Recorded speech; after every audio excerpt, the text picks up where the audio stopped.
2024 work session, Billings City Council. At work sessions, as most of you know, it's a little more informal. We don't make binding decisions. We may give direction to staff.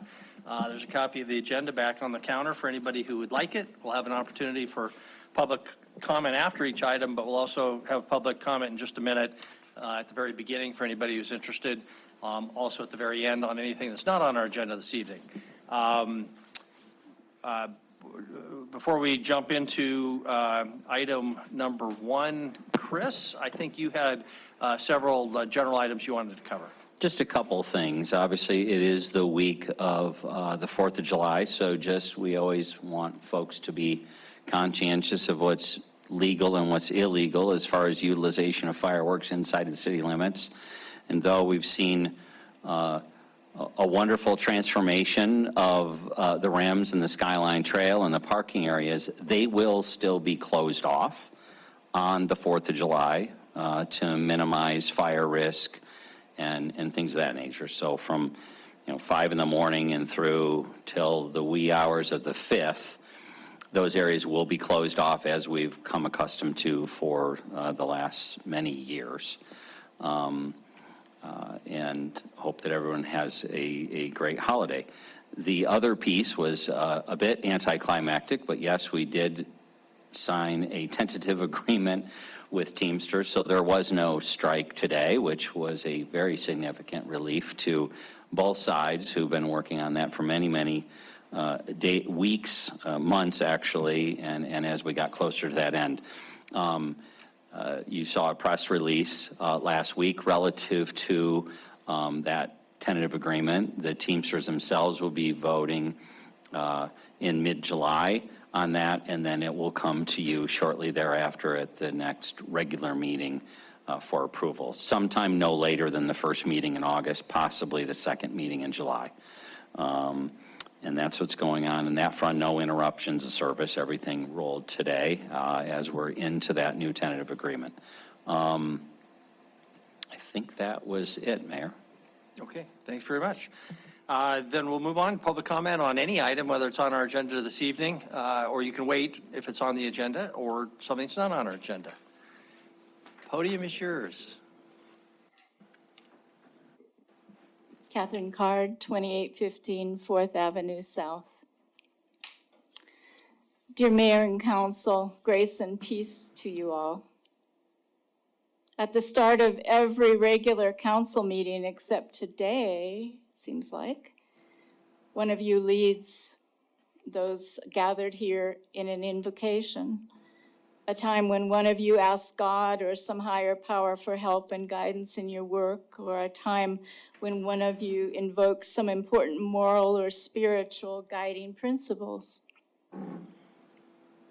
Before the May 13th regular meeting, Councilperson Tidswell invoked Father God to help ensure that your decisions reflect the values of compassion and inclusivity, and to help you all stir our city towards a future of fairness and inclusive and resilience.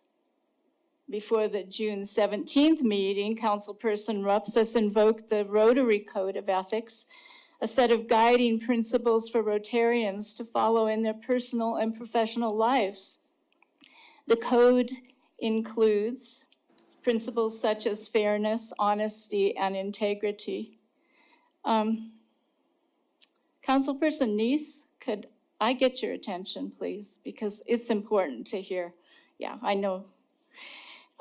Each of us at some point in the year, each of you at some point in the year has invoked a higher power or a guiding principle to guide your work and your decision-making as you lead our community. And these invocations are all well and good. They sound nice.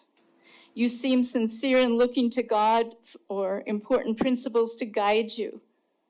But I have to wonder, listening to the invocations you've given this year, if you really believe in, trust in what you are invoking.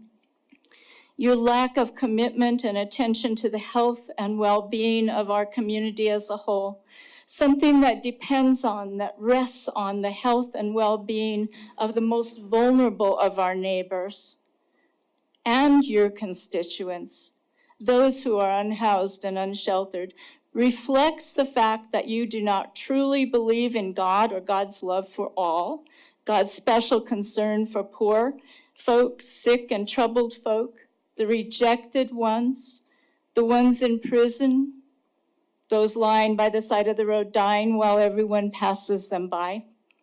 Your actions say that you are not interested really in what God has to say about how you live out compassion, how you care for especially those no one else cares for.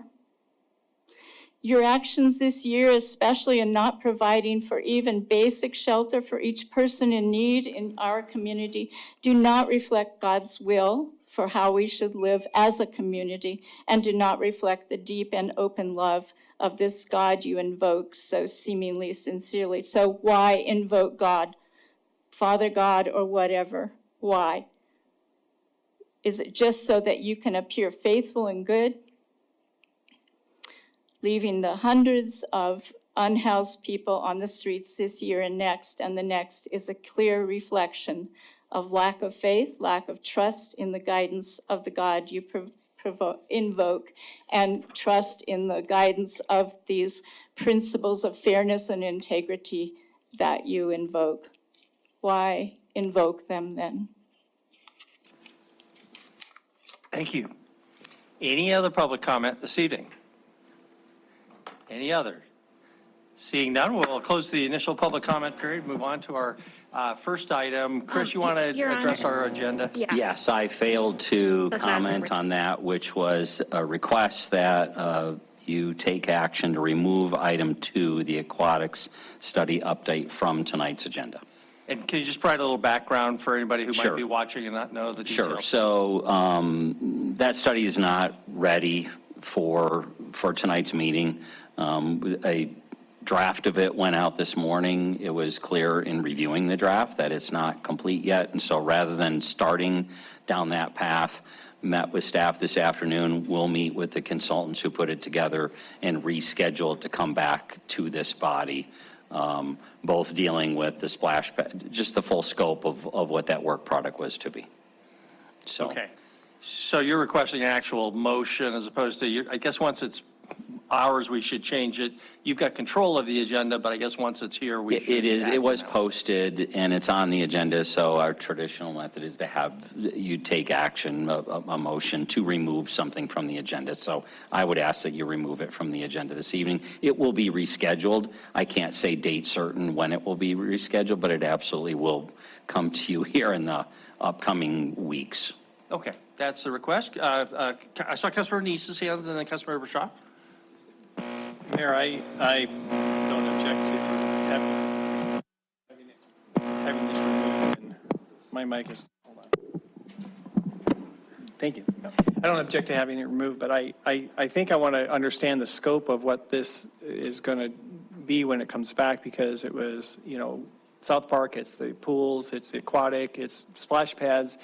I mean, when we talked, I think, as I understand, that we talked about this quite some time ago, that there's going to be a lot more information on this whole topic of the aquatics, of what's needed, some of the pricing, some of the how the fees are going to be adjusted and set up. So I just want to make sure that if we're going to defer this, we understand what is going to be coming back to us, for review. So Mayor, Councilmember Neese, my understanding is that this actual work product started in the capital improvement planning process, that we were going to do an analysis of spray grounds and wading pools. Then that was, I'll use these terms loosely, an addendum was added to that to look into specifically South Park Pool. And then I don't know, I can't answer a question just exactly what the scope was relative to, we also have Rose Park Pool. It's one of the notes I have, is there's no reference to Rose Park Pool in this analysis. So those are two areas that I understand that we're looked at. Our splash pads, our wading pools, our swimming pools, and specifically putting together some options for the replacement of South Park Pool. Okay, I think if we're going to call it an aquatic study, we really need to make sure we're looking at the whole aquatic side of things, including some of the master plans that parks have that include pools and things like that in there, so we could address all of that if that's what we're doing. If we're just looking at what we're going to do with splash pads or just South Park pool, that's different. It sounds to me like this was going to be a full-blown study, and it's not. So, but I would just want to make sure we understand what we're going to get when we come back. Okay, and if it's not clear, maybe you'll have to come back to ask for some refinement on that. But What the scope of work was done for the bid, that would be I would go back to that scope that was put out to the market to submit to us, and that would be the scope. And then, as I understand, there was an addendum or an addition was made to that scope of work for some additional work at South Park Pool. And my recommendation, Chris, would be that you educate us a little bit, because a lot of us have forgotten the details before waiting until the very end, so there are no surprises farther down the path. Fair enough. Thank you. Councilmember Shaw? Thanks. I'll make a motion to remove item 2 from our agenda. Second by Councilmember Aspenlider. Any further discussion? Okay, we'll proceed. Okay, we'll proceed to a motion. If in favor of the motion, please say aye. Aye. If opposed, nay. Okay, done. Now back to item number 1, the subdivision regs update. And I think David Green's our presenter. Maybe Anna or Mac or whoever else wants to be chiming in here.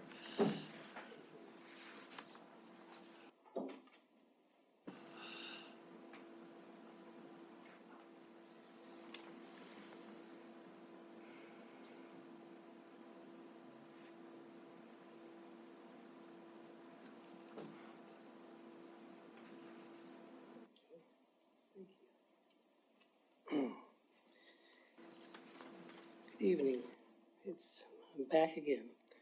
So we're going to further discuss the proposed amendments to the city subdivision regulations with this work session. First, I'd like to see if this thing works. It doesn't. Does it have an on switch? Oh, yep, it does. Okay, it should be working now. Oh, yep, no, we went too far. So just a reminder, there are 3 basic updates that have taken place in the subdivision regulations. First being the state statutes that were approved by the legislature in 2023. We have the proposal to move some of the zoning code to the subdivision code, which has to do with street layout. And then the third was changes to subdivision regulations requested by other city departments. So that's where is driving these things. So first of all, these are the public meetings that we've had so far to this point. We do have a future one scheduled for July 15th, another city council work session. And but at this point, this is where we are down to July 1st.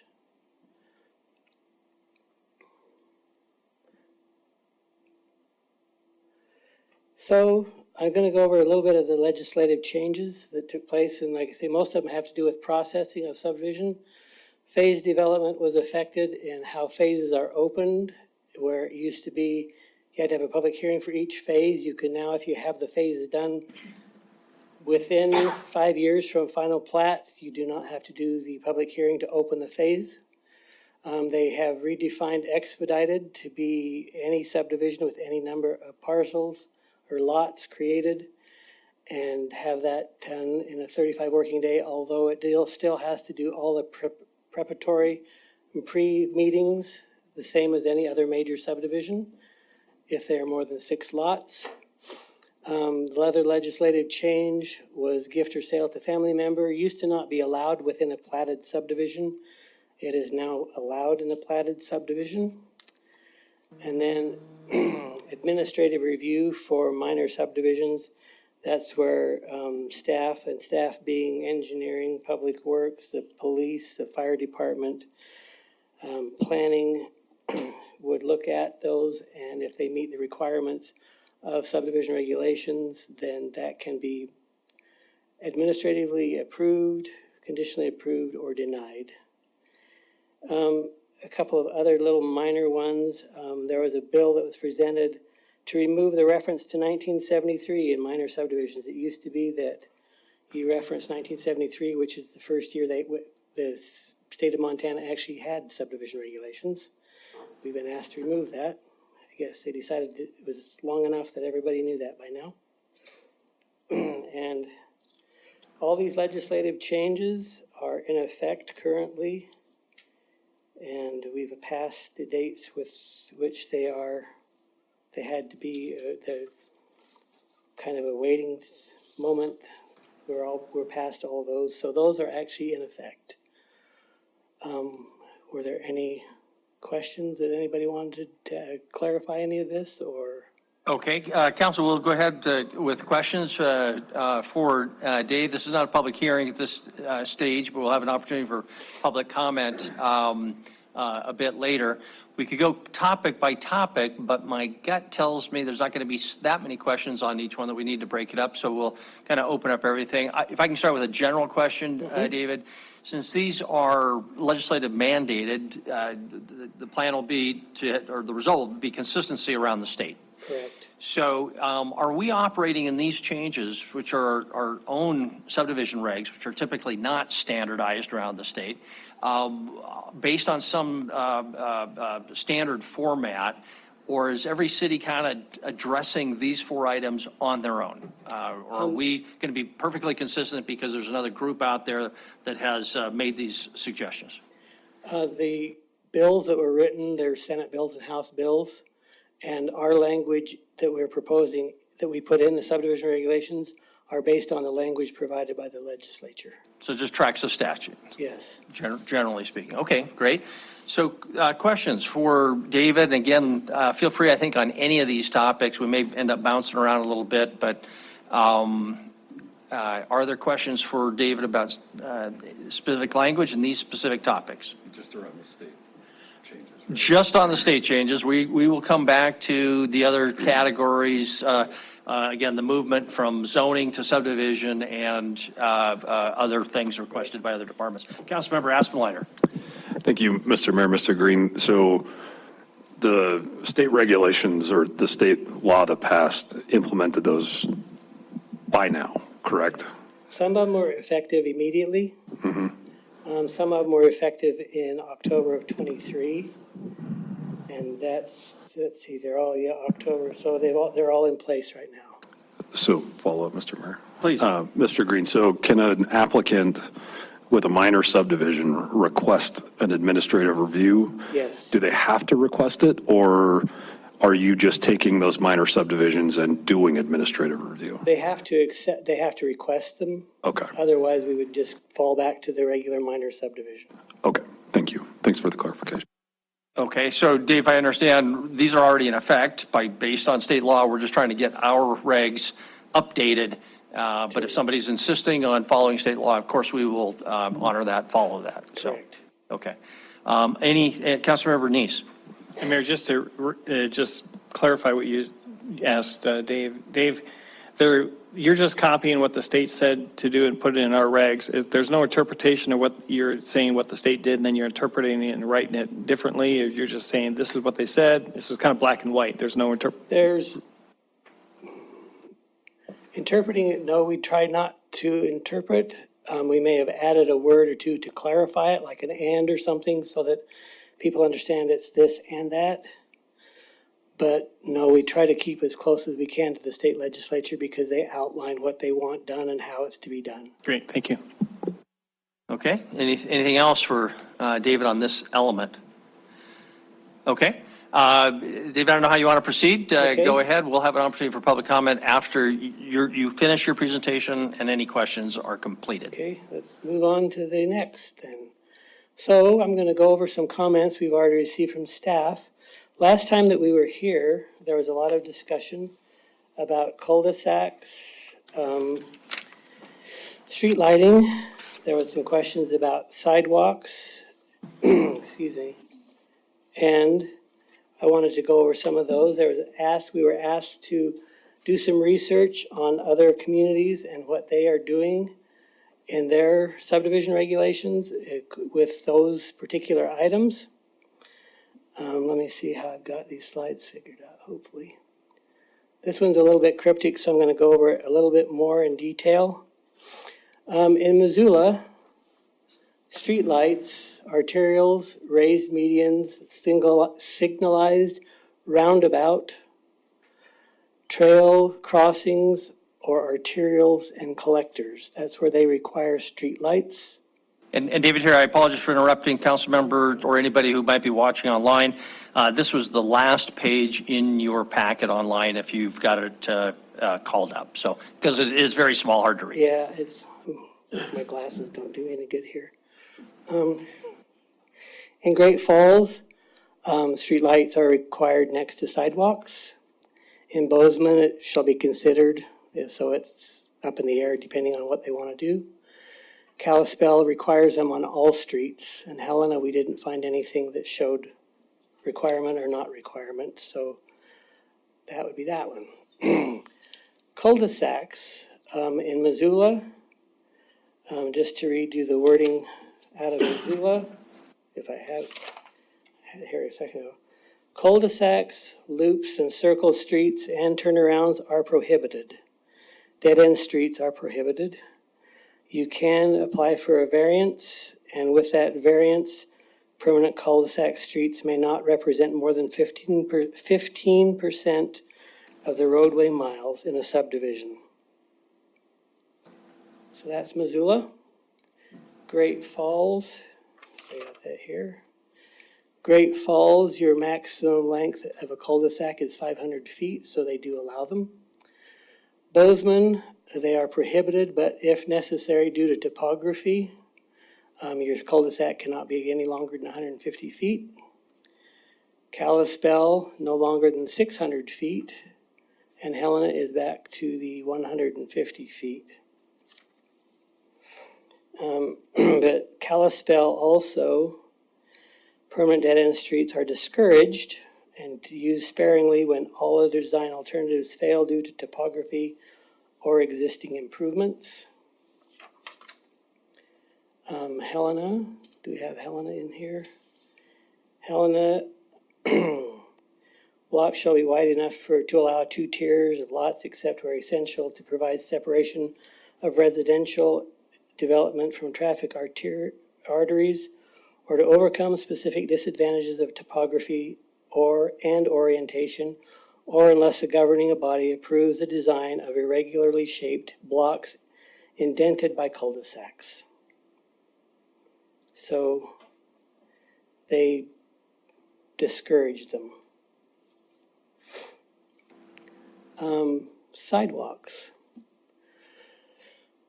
Sidewalks, all road types except, I'm not sure I can't even read the word, Wundef. It's a Dutch term for a street where children can play on the street. There's no curbs. Okay, thank you. So, I didn't know that's what that meant. Can we put that in English? Yeah. In German, it's Wunderlich. So that's Missoula. Great Falls are required. Bozeman, they're required. Kalispell on all street types except local 1 and 2, and Helena required. So there's, those were some of the major points we had. We do have that on FF. So what had been proposed was that permanent cul-de-sacs may not represent more than 20% of total roadway. Exceptions to this would require a variance, but can be approved administratively. Exceptions do not, and then we listed what those exceptions are that wouldn't require a variance. So that's what had been proposed by the staff here. And David, tell us where we are in the packet that shows that exact language. That would be, I don't have a packet with me. That should be in, cul-de-sacs would be in section 10. So section 1,000, sorry, 1,000. And then it would be about halfway through that. So it'd be towards the end.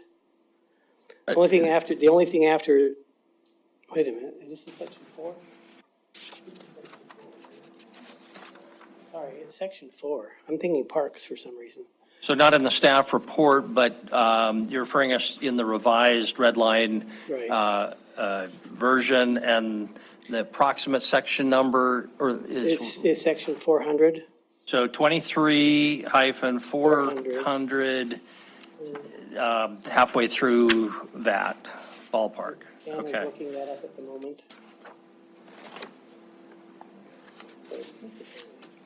I think 406 maybe. Yeah, most of the standards are in 406. Yeah. 406 has the most. Section 400 is the one that has mostly to do with the development of streets and anything to do with the development of the subdivision itself. So those where most of this change would be found.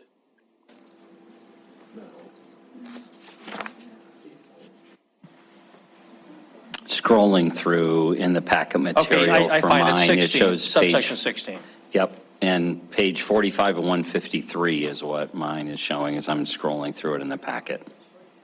If you've got it online, I've just got the printed version, which isn't numbered. But anyway, 23-406, subparagraph B, subsection 16, permanent cul-de-sac streets. So, and it's right under the lighting standards that we'll be coming to. We'll be coming to that. So, okay, thank you. Go ahead. I wanted to also cover a little bit, we had some comments from council members. There's one in definitions, section 23-201, about what's the definition of a dwelling unit. There's towards the end of that particular paragraph, it talks about exclusive for residential purposes, but it also, you would have to read the entire definition, which is section 23-201 definitions, A. So it starts out, any building or portion thereof providing complete, independent, and permanent living facilities. And then it goes on, then there's a section taken out, proposed to be taken out by staff, because it talks about foster care and adoption, marriage related by blood. And then the next sentence, a building designated exclusively for residential purposes, including single unit, 2-unit, and multi-unit dwellings, but not including hotels, motels, units, beds, breakfast, guest rooms, boarding, anyway, it goes on and on and on. So if you put those two together, it also defines, the first sentence defines any portion thereof providing complete, independent, permanent living facilities. And the second sentence talks about exclusive residential purposes, meaning single-family, 2-unit, multi-unit dwellings. So it doesn't exclude mixed use. It's just there's two sentences to that definition. One defines any unit within a building, and then the other one exclusively single-family housing, multifamily, and 2-unit family dwelling units, duplexes. Mayor, what page is he on? Sorry, Councilor Renese? Do you know what page is he on? 10? In the definition section, yeah, dwelling unit, it goes alphabetically. Yeah. And then we had another question, same definitions, 201 definitions, 23-201 definitions B, multimodal trail types. The question is, does curb count as a barrier? And yes, a curb does count as a barrier. We talked to our transportation, alternate transportation person, and they said that yes, a curb does count as a barrier on those. And then traffic calming, which is 23-201 definitions again, traffic calming. The question was, and improve conditions for non-motorized street users and area residents can easily add, and then blank. area and area residents, and we are perfectly fine with adding the words area residents to that sentence. Because it's just, it gives one more definition. So, Mayor, I'm sorry. Councilmember Neese? I'm sorry, I'm not able to track anywhere where he's talking about it. Can we hear the page number first that he's looking at before he starts talking about it? Absolutely. So, David, again, what was the definition you were just talking about? traffic calming, Traffic calming, okay? 23201 definitions. No, I'm sorry, the page number that on the attachment.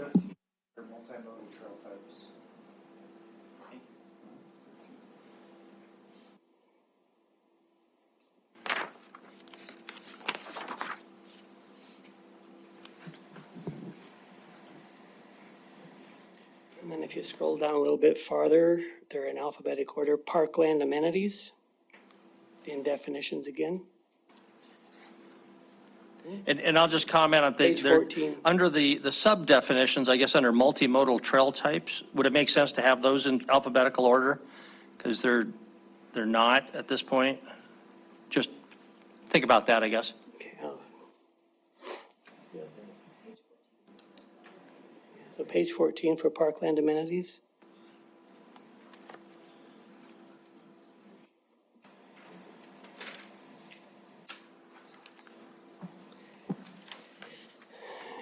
I'm sorry, Mayor, he mentioned, Mayor, if you don't mind, he mentioned he was suggesting a change on one of these, and I'm sorry, I didn't catch what the change he said, something about adding the word area.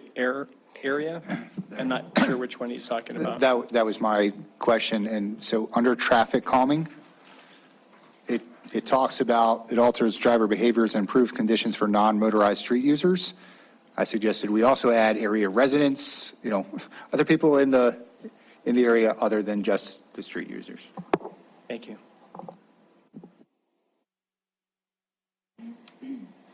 Okay, thanks. Go ahead. Okay, parkland amenities, which is page, what'd you say, 14? 14.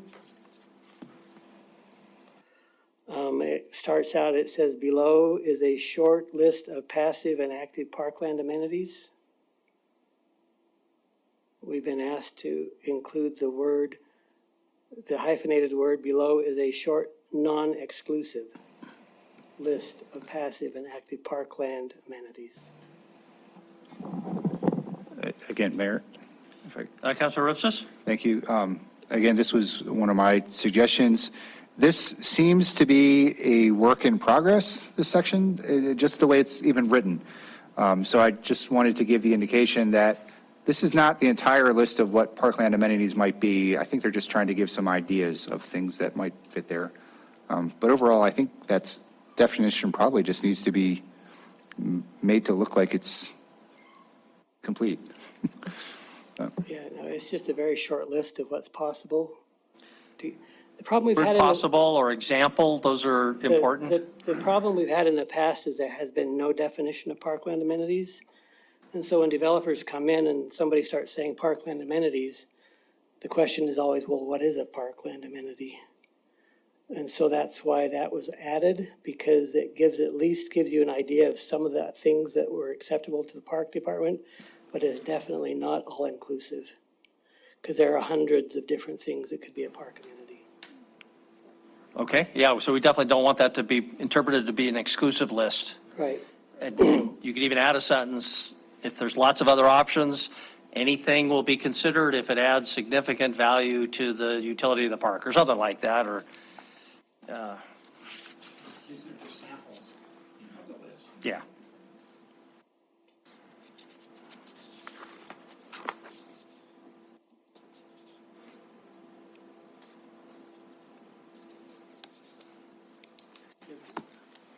Mayor, will there be a list kept in the staff and revised and updated from time to time as far as what some of these amenities are? Because I'm assuming things are going to change over time. The Parks Department is the one that is suggesting these because they're the most commonly used ones. And so the Parks Department is who would keep that list if they're going to, and they're the ones that approve whether it's an acceptable amenity or not. Okay, so Parks Department will make the final determination if a park puts in something like paintball, they're probably going to say no. Right. Okay, thank you. Continuing on with the same comment, we're in section now 23404, lots. So Dave, would it make sense, do we want to stop, is that all the definition? That's all the definition. Okay, just So ask maybe if there's we any other may questions. want to stop That'd be there great. and see if Yeah, there's any thank other you. definitions that people want to. Sure. Is there anything that we've already talked about that anybody wants to pursue further or has other questions about, especially in the definitions section? Councilmember Neese. Thank you, Mayor. One of the things I want to, which I haven't been able to find in here yet, is some kind of definition of, and maybe it's somewhere else and maybe I missed it, where you define these cut-throughs on pedestrians through land off the roadways into different, from street to street, but not going down a street. So they're just pedestrian or bicycles. Is there a definition of what those are? And I'm not defining them myself very well. But do you understand what I'm asking Yeah, for? so you're looking for a definition of what is exactly for better lack of it, let me just kind of, you wanted to know, is it defined what an opening in a street length to get you from pedestrians from? No, it's going from a block, basically, when I grew up, we called them crosswalks. So you got a city block, but in the middle, there's a crosswalk that goes from this street to this street, but it's only for pedestrians. And So there's no street involved, you're going between well, houses? it goes from one street to the next, but it just goes right through the houses. And so we see that in a lot of places, especially in cul-de-sacs, you're going to see them cutting through into another neighborhood. And so is there a definition for this that we can add to this, because we want to make sure that these are being developed safely in the city? I called them crosswalks when I was growing up as a kid, but that was just us saying, see you at the crosswalk. That would probably be dangerous because we think of that as going across the street with cars, right? Right. But that could be a shared use path? Or cut-throughs or something like that. Pedestrian connector. Pedestrian connector, I like that. I know that we have, it's defined later, but it's not in the definitions, and we could definitely put something in definitions so it's right up front rather than in the subdivision regulations somewhere. Yeah, so that we know, to make sure that that's when we start regulating these, that we know how to, what these are called, so we can make sure the regulations apply to them. We can definitely add that to definitions. Thank you. Okay, David, Councilmember Joy. Thank you, Mayor and Council. I just wanted to follow up. Where do we have any of those? Because I'm not quite picturing it. I know that there's one place on Poly Drive that is mid-block where people can cross, but is that about the only place that we have those in the city? Thank you. To try to answer your question, there are other subdivisions that have it. Copper Ridge has quite a few of them that they call them their trail systems throughout their subdivision so that you can go from between houses from one street to the next street. A lot of the newer subdivisions do have those to keep you so that you have the pedestrian. They like to have a loop of some sort that people can walk at night if they like to go walking. So a lot of the newer subdivisions do have some of those. So it isn't extremely common, but it does happen on a fairly regular basis. Okay, thank you. Not seeing anything else, so go ahead, David. All right, let's jump to 23404 lots. Page number on that? 45. And the question was flag lots. Why are we changing flag lots to from discouraged to prohibited? Cul-de-sacs are primary flag lots where we pay to maintain the driveways. Shouldn't we be encouraging more flag lots instead of cul-de-sacs? And I apologize, what subsection are we in? B. B is in Bravo, dimensions, orientation, and topography. Okay, go ahead. In talking with our zoning coordinator, And we need to look at the wording specifically in that particular section. Zoning doesn't prohibit flag lots, as long as it's a residential zoning, flag lots can happen. The only thing that we've had comments about is that sometimes flag lots are not as marketable. So David, are flag lots defined? I know many people know it's where you've got a narrow access to a larger piece and it Behind looks like a somebody flag else. pole and a Yeah. flag, but Right. is that a defined term? Because that's not lay language. Okay. So we can do that as well. Yeah, you're correct. It is a long driveway behind somebody else's house, basically a lot back behind others. So flag lots, And I apologize, in the definition of lot types, it makes reference to flag lots, and figure 23.200.1 has a diagram showing what a flag lot looks like. So in my book, that's good enough. You get the sense from that. Yeah. But, okay, okay. Sorry, go ahead. you're fine. So it's not that we're not trying to discourage them, it's just that there are some things about it that make it more difficult for people to get their utilities to.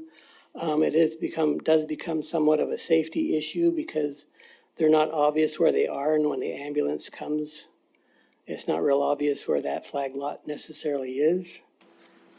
The fire, I'm guessing, could probably find it based on what they see in the sky above it, but it does make it more difficult for emergency vehicles to find them because there may be two lots, but when you're hurry trying to find it, you may not notice that there's two addresses on a single driveway.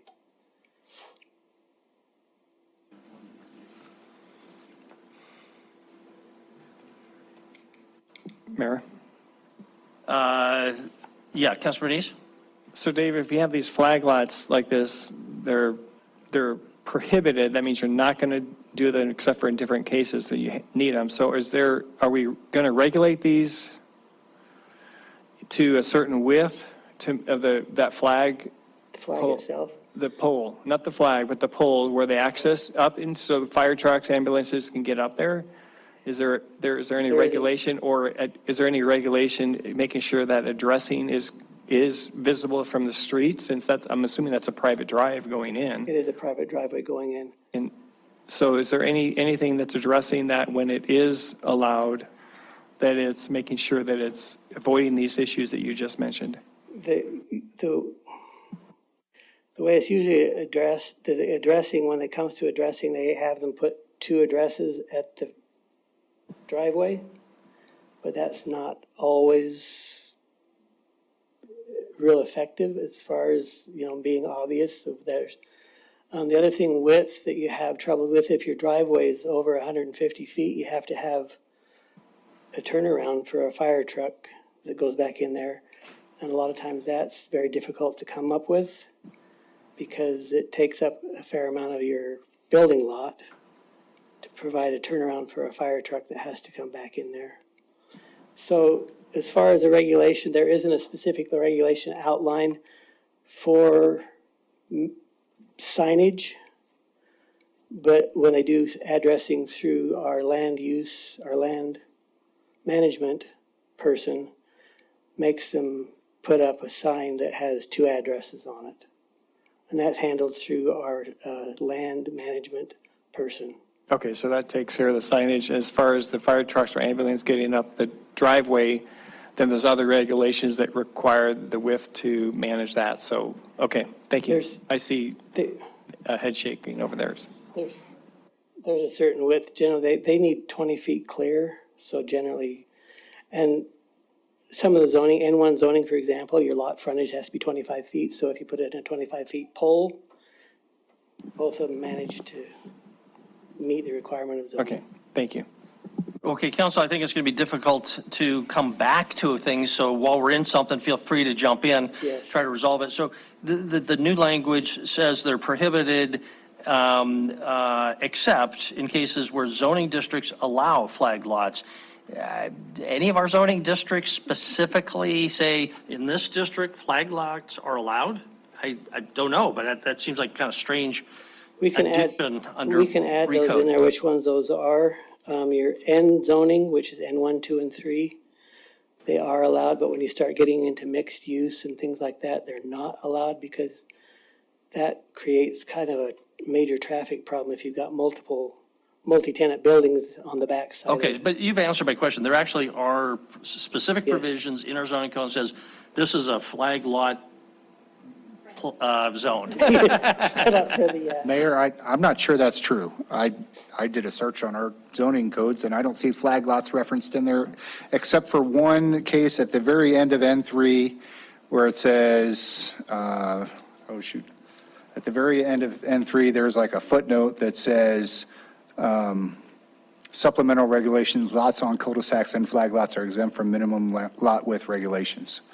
That's the only mention of flag lots in our zoning code. So I think it's probably something that needs to be specifically called out. yeah, that's on the N3 zoning because your minimum lot width is 65 feet. If you're in N1, your minimum lot width is 25 feet. And if you're in N2, your minimum lot width, I can't remember, is 50 feet. Yeah. Dave, could you repeat what Anna said, because no one else is going to have heard that, We're gonna or have Anna read it. Anna could. Good evening. N2 specifically says 50 feet, but it's as the lot width, but it says that you can have lots on cul-de-sacs or flag lots are exempt from minimum lot width, which means that you can design and allow for the flag lot. Okay, by implication, so, okay, well, all right, keep going. Good. Let's try the next one. Councilmember Askew. Thank you, Mr. Mayor. Mr. Green, I'd sent some questions in. This would be backing up one Okay. to section 23-403 improvement design. I'd sent some comments in regarding the new language that's been put in the document requiring all traffic impact studies must be prepared and stamped by a professional traffic operations engineer, a PTOE. We have engineering has a presentation that they're going to give, which is going to address some of the street things that have to do with engineering issues. So street widths, the PTOE and things like that. So you want me to hold my comments on PTOEs until that point?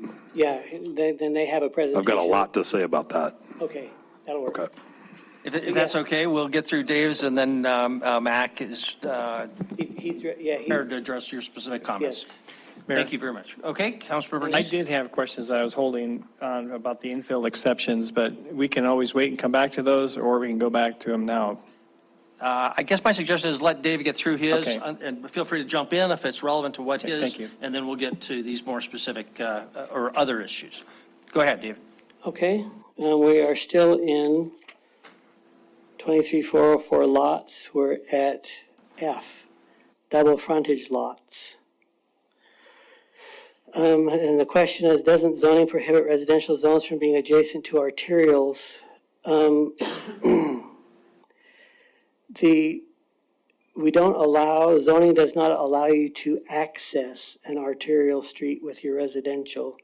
So the arterial has to be your back fence, and the front of your house has to be internal street. The engineering also has a requirement for number of entry points that can be on an arterial street, and a residential neighborhood most certainly would not meet that. But also because of the traffic flow on an arterial street, you don't want people driving into their driveway off of an arterial street. So that has to be their backyard with a no access strip placed on the subdivision when it's platted, so that they all come off of an internal street. Councilmember Shaw, and For anybody who's with us, we're talking about section 23-404, subparagraph F, subparagraph 1, residential areas. Councilmember Shaw? So my question is, and actually it's Chris that has brought this to my attention because he keeps talking about backyard fences facing arterial streets, and now that he's pointed that out, I see it everywhere, and I don't like it. I understand what's trying to be accomplished, but it feels very uninviting and has created some, I think, weird things in our community. Like, I now can't remember which street it is, but there's a street where it's just all fences and then a sidewalk, which nobody's ever on, because who wants to walk on a sidewalk between a giant fence and a really busy street? I guess it doesn't make sense to me. Is there another option where we don't have to require that? Because I don't like back fences on arterial streets, even though I understand the goal. The real problem really comes down to the impacts it would have on people trying to get on and off an arterial street. And some people back out of their driveways onto an arterial street. That's generally not a good idea. And so it just makes it so there would be it would be kind of like having more driveways put on Grand Avenue. Right, yeah, which, no, is not a good idea. Yeah. But I understand what you're talking about, the fence, and then in some cases, there's a nice brown patch, and then there's a sidewalk, and then there's the street. But I don't know what other alternatives are off the top of my head. I mean, there's one that's got an alley down between two fences, and that's what abuts the street. That's 19th.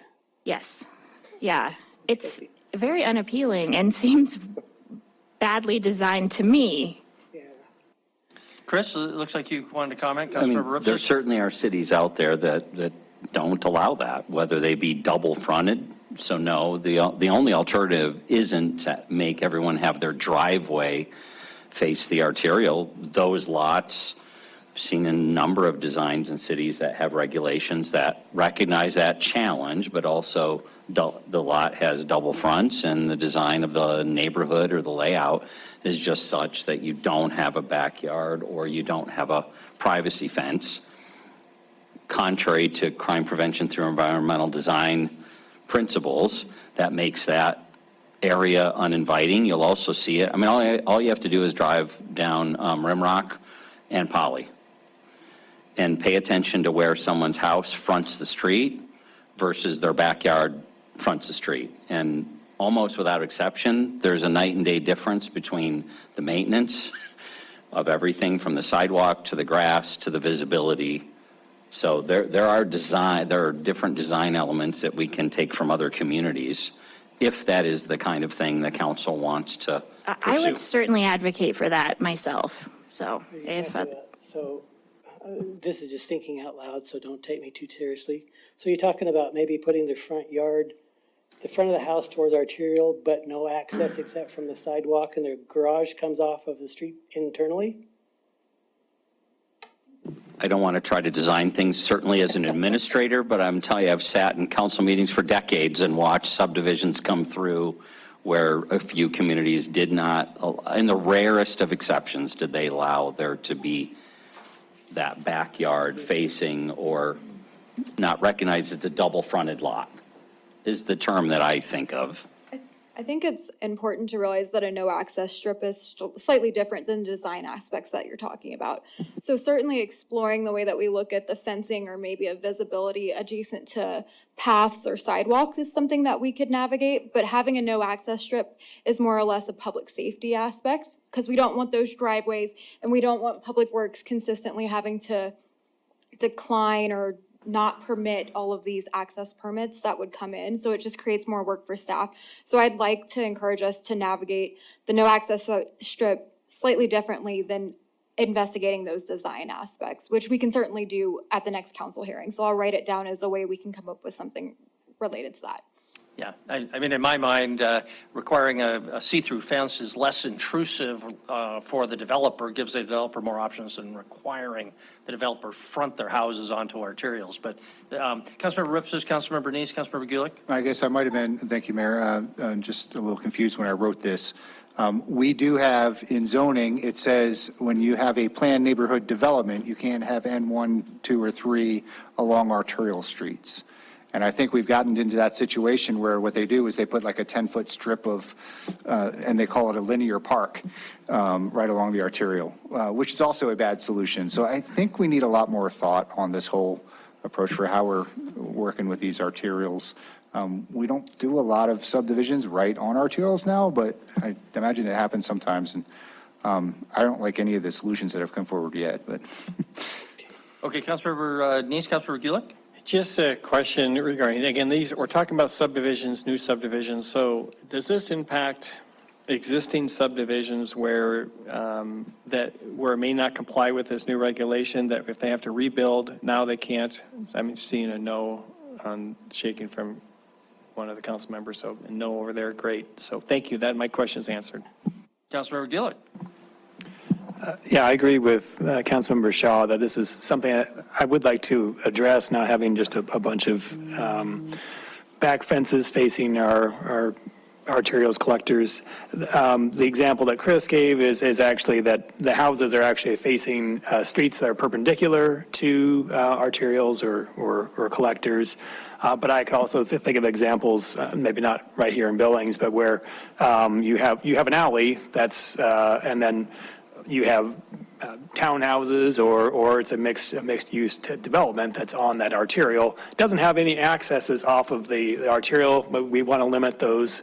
I understand that, but I think there are a lot of strategies that we can use and to avoid those kinds of spaces that Councilmember Shaw is concerned about.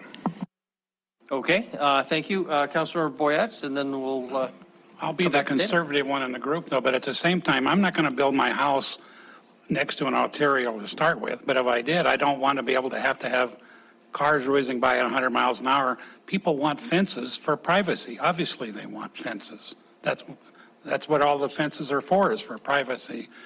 I think of the property out on Monad we have this great big, they call it parkland, which is a strip of ground that no one uses, and it's full of weeds all the time. We got to get rid of that sense, but then they all have fences along there because they want some privacy. So we do need to have some discussions about going forward where we have this side boulevard, which nobody takes care of, a sidewalk, and then a bunch of land that no one takes care of.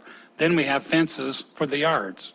That's a waste of property and a waste of everybody's time. Plus, we have to end up cutting it. Yeah, or just to be clear for the property owners, if it's their land, they're still responsible for that. And, but unfortunately, out of sight, out of mind. So they just ignore it. And I think as a city, at a minimum, we need to crack down and require landowner to maintain that land, even if they can't see it, because the rest of us can when we drive by. Councilmember Joy, and then David, why don't you move on after this comment? Go ahead. Yeah, thank you, Mayor and Council. I just wanted to ask, I'm thinking, I guess I'm not as familiar with the circumstances that Councilmember Rupsis and Boyette are alluding to, but I'm thinking along Poly, closer to the city between, say, 15th and 13th. On the north side of Poly, is a Poly Drive considered an arterial? Yes, it is. Okay. So on the north side of Poly, all the front yards are right there. And the driveway is right there because there are no alleyways. On the south side of Poly, a lot of the backyards, that's where the backyard is. So you have street, sidewalk, weeds, fence.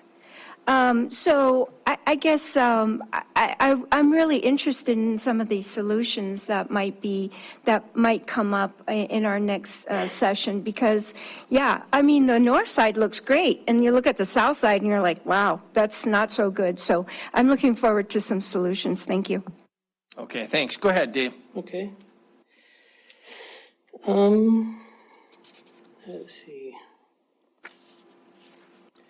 There's some road questions, section 23406, streets and roads, that I'm going to defer table B1 to Mac Vogelsong. And then also 23406, number 11. There's reference to minimum speeds. And also I'm going to leave that to Mac Fogelsong to clarify that one. My understanding of it was different than his is, so I'll let him explain it. So we're down to 23406 Streets and Roads, number 13.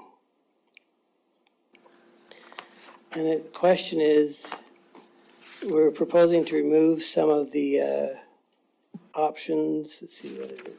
Should not remove availability of alternative pedestrian network. Does everybody have where I am? I apologize. There's 406, A, or which subsection in 406? B as in Bravo, 13. streets and roads design, 13, then is sidewalks. What page? 56. Thank you. Yeah, what page on the electronic version? 56. 56? 56. Okay. Okay, go ahead. Talking about we may actually want to encourage these as they are much less expensive than sidewalks and potentially just as effective. From what I have been told, 10 feet of asphalt for a trail, the cost of that versus a 5-foot wide sidewalk is negligible as far as that goes. They're about the same cost. Asphalt does require more upkeep. Even just sun damage over the years will make it kind of break up and fall apart. The other thing, part of the reasoning for sidewalks on both sides of the street is safety, for one thing. Gets people off the street, and it makes it very convenient for them because it's just right in front of their house versus the community trail that might be a couple blocks away. And also we have the issue of ADA compliance. Someone who's in a wheelchair, if there's no sidewalk but there's a trail somewhere, is going to use the road because it makes no sense for them to go all the way to the trail just to not be able to get in somebody's back door because that's the only way they can get into the place is from the back door. So on arterial streets and collector streets, the requirement is a sidewalk on one side at minimum and a 10-foot trail on the other side. So that's where we utilize that is arterials and collectors. But in residential streets, purely for safety and accessibility points, the concrete sidewalk out front is the way that we would go and the way we'd like to stay. Councilmember Ripsis? Thank you, Mayor. Dave, with respect, all the instances you just cited related to safety are not relevant to this, what was struck out here. Because the language that was struck out specifically said the path is connected and accessible to all lots in combination with or in lieu of sidewalks. So by taking away that flexibility, we're not improving safety at all, right? The language specifically says it has to be connected to all lots. So it's not a matter of going out the front door and there's a sidewalk there, or they'll use the road, or a trail being several blocks away. That's not the case that was in that language being struck out. I think we need to be able to give our developers opportunities to be flexible and creative in their solutions, in their neighborhood, their placemaking. We're not seeing a lot of that right now, but we do have neighborhoods, specifically in our ward, where I think those trail networks within the neighborhood, even though I don't think it meets the letter of this law, are very highly valued and are great parts to that neighborhood. So in my opinion, they're even better than sidewalks in a lot of ways for a lot of the homes that are directly on the trail there. So I would like to see us not get rid of this language and to allow developers to be creative in how they're making our neighborhoods, make them places that people want to be. Just a question for clarity then, where are those trails located in that neighborhood you're talking about? That's the Olympic and Harvest Park. So it's behind houses? They're currently behind houses, yeah, most of the trails that go through there. And like I said, I don't think those particular trails networks meet this language of this letter of the law here, because I don't think every house is connected. But by striking this out, we're preventing that opportunity of developing those types of neighborhoods. Councilmember Joy, Councilmember Gulick? Thank you, Mayor and Council. I have a question. Do we have regulations that require trails to be cleared of snow and ice? Because that, if you're going to, I'm thinking if you're going to use a trail like a sidewalk, do we have regulations to actually clear them of snow and ice? Thank you. Councilmember Joy, if the trail is part of the trail network within the city, the Parks Department clears them. If it's part of a subdivision as a substitute for a sidewalk, it would not be cleared. Unless they have an HOA that takes care of it. Councilmember Joy, are you okay with that? Councilmember, was there another follow-up? Just in reference to this particular subdivision, the Olympic Harvest Park, they do have an SMD that covers that maintenance, yes. Okay, Councilmember Gulick, you had your hand up? I guess I would support removing this, or at least I want to see research that was showing that these kind of alternative networks.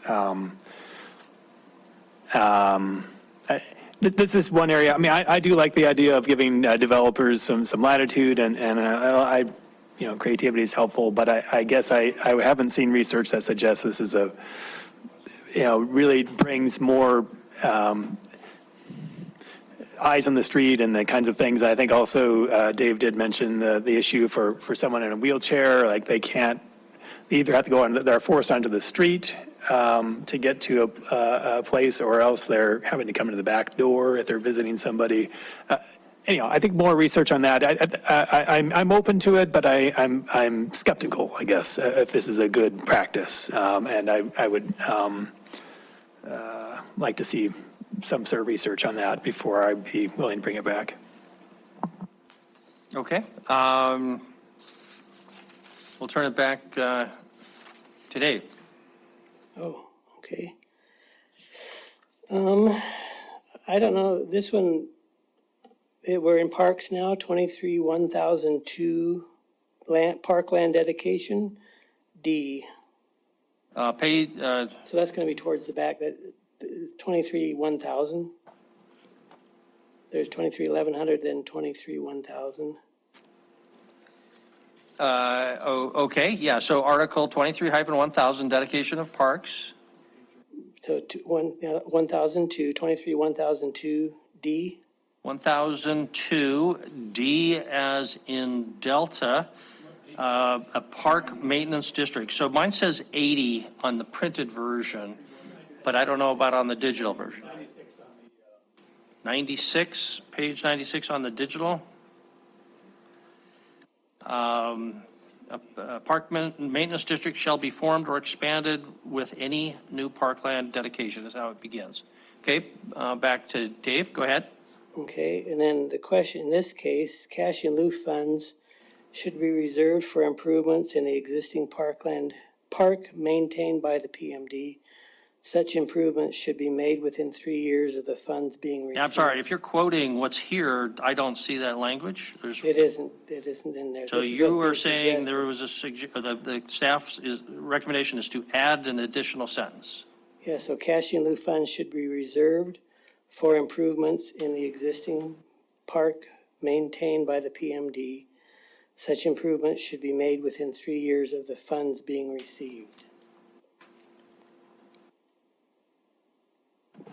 So, Okay. Councilmember Ripsis? my suggestion there was, instead of just saying if they're providing, the staff's recommendation was the green, obviously. It says if a developer provides cash in lieu, but it's already directly related to a PMD, the PMD shall be expanded to include the newly subdivided lots. What I suggested we say is that the cash in lieu funds that are being contributed actually have to go to improve that park that's being maintained by the PMD, and they have to be done within the next 3 years. Don't let that money just sit there and become less valuable over time. Get the improvements done.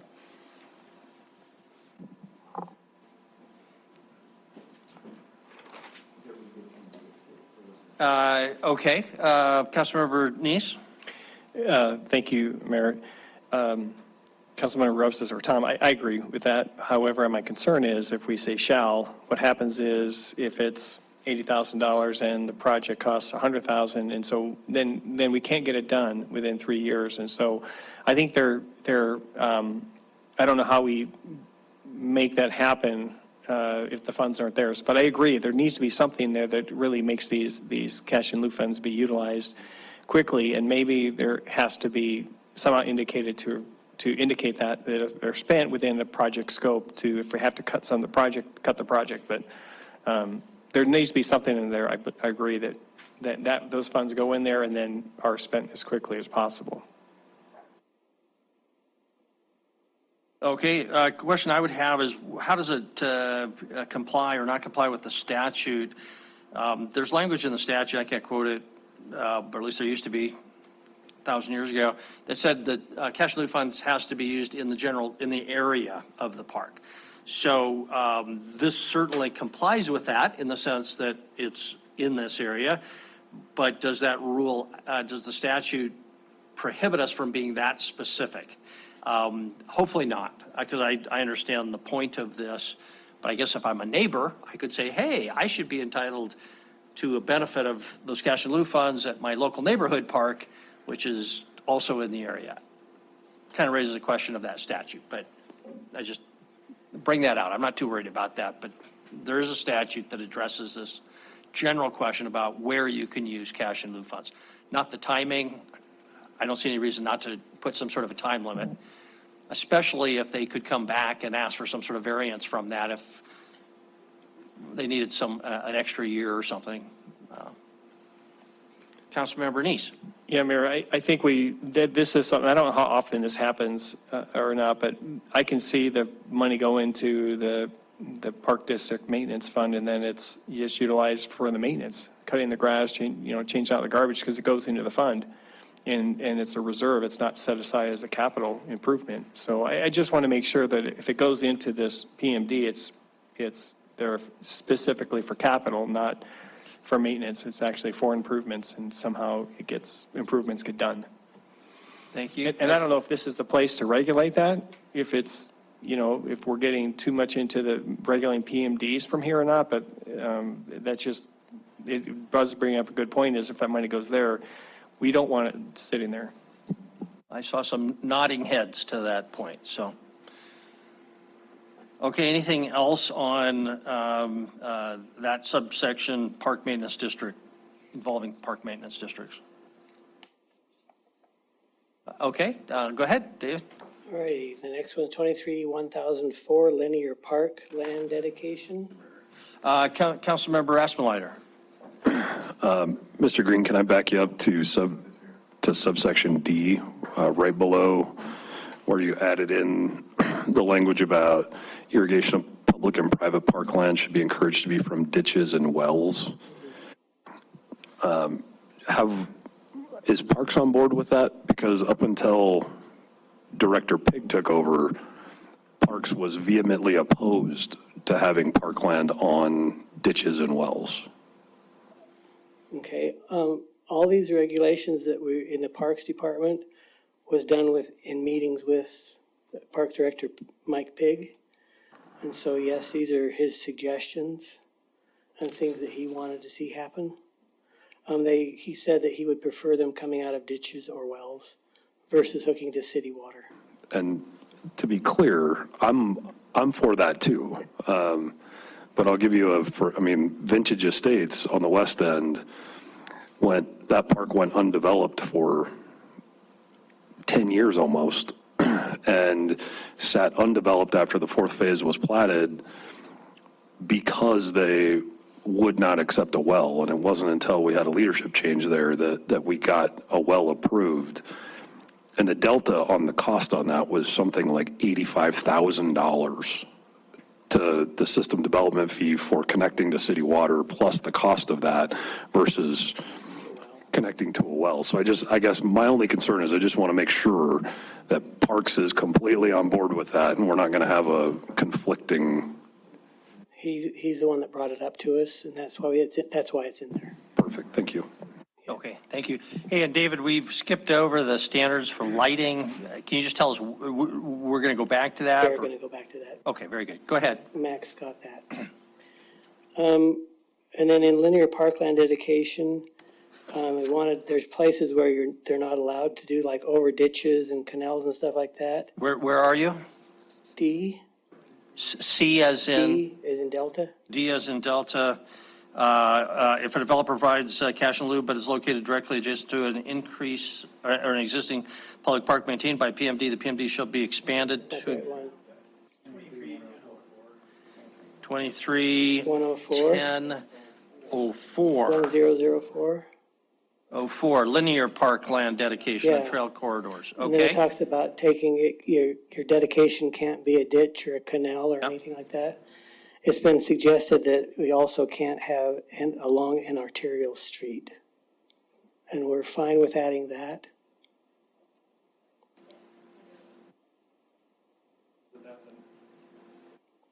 Sorry, Mayor. sure, Councilmember Neese? So that is add like item F, is that what you're saying? Or am I missing? No. Where are you going to add that at in there? It says D to, Councilman Rupsis might. I suggested we just add it to the end of D. End It of can't D, okay. be on a canal or a ditch or along an arterial street, but if you'd rather have it as an extra item, that's fine too. Okay, thank you. And there's no problem with that. And over an irrigation ditch means over as opposed to along. Right, because there's some of them that have tried in the past to dedicate the ditch and the easement that belongs to the ditch company as parkland. They've been told no, but their people have tried it. Okay, but to parallel the ditch is fine. Yeah, alongside of it somewhere, but the other thing that we run into is there's an easement along a ditch. It has to be outside of that easement because the easement is not theirs to give. Sure. So it needs to be, if there's a 10-foot easement, it needs to be outside of that easement. So it can be along the ditch, but it has to be outside the ditch's right to access that point. Okay, sure, go ahead. That was all the comments we had from Councilmember Rupsis. And now we'd move into comments received from Councilmember Aspenleiter. The only one that planning feels that we are required, or we are qualified to answer is question number 2, section. And just to clarify for anybody who might be watching, these are questions detailed by Councilmember Aspenleiter in an email from Sunday at 1:36, which is publicly available on the city's website, 1:36 in the afternoon. Go ahead. Okay. In section 23-302H4, so we're back to section 3.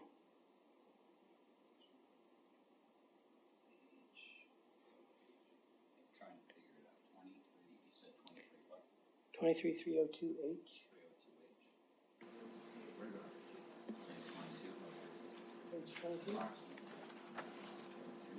Page 22, electronically, H4. Are we there? What'd you say, page? Page 23, she says? 23? Yeah, 23. What letter again? 4. H4. The question is, that it references active transportation plan. All of our subdivision regulations used to, well, they were old enough, they referenced the Heritage Trail System. Although for a long time it was the Billings Area Bike and Trail Network, plan. And so in an effort to make it so that we didn't have subdivision regulations go out of date every time somebody updated a plan, we're proposing that it say active transportation plan. So that's why it says active transportation plan. But it said, but we're starting to work on a transportation master plan that would theoretically pull all these multimodal safe route bike ped plans. Would this be the document that you're referring to in this document? Are we requiring compliance with bike ped plans as part of the review? And the answer that I got from our alternate modes transportation person is that it is her understanding the active transportation plan will be a companion document to the transportation master plan, and that one docket, so that the two documents would work together versus one overriding the other one. Councilor Rapslider, is your question? Go ahead. Yeah, and Mr. Green, I think that was the only clarification I'm at. I'm just making sure that we're referring to the catch-all for all of these plans, and we're not picking one, the other, which was the whole point, so. Yeah, so it'll still be there. It'll just be a companion to the transportation master plan. The other question that I would like you to speak to too is question 1 that I presented. In the changes in the document, this is the page prior, so it would be page 21. There's some subtle wording changes there that change from staff reports shall be provided to the applicant to shall be made available electronically. That's different. To this point, we can't really rely on the citizen access program. It does not work well. It doesn't work well to notify. We have to be actively checking that every day because it doesn't necessarily notify us back all the time consistently. But we can rely on you sending us your staff report, either electronically or hard copy. Right now, you send it both ways when a staff report's ready. How am I to interpret that language change? Are you still going to email us from the planner or from the responsible in charge of those applications, email your staff report, or are we then responsible to go find it? I think that's a important designation. Okay. Well, to answer your question, I know that program has had its issues. We definitely have had our issues with it as well. We're currently working on getting new software. Hopefully that'll be a big improvement. But the staff reports will be available online electronically. And that's the intended point of that, is that it notifies you and you can get it. So that's why that was changed to be made available electronically. But at this point in life, if there's a problem that it's not working, we will accommodate how anybody wants to receive them. And that's what we've been trying to do, is in theory, it should work. Unfortunately, that's not always the case. So we've had some developers that have asked for them to be sent to them by email, and that's what we do.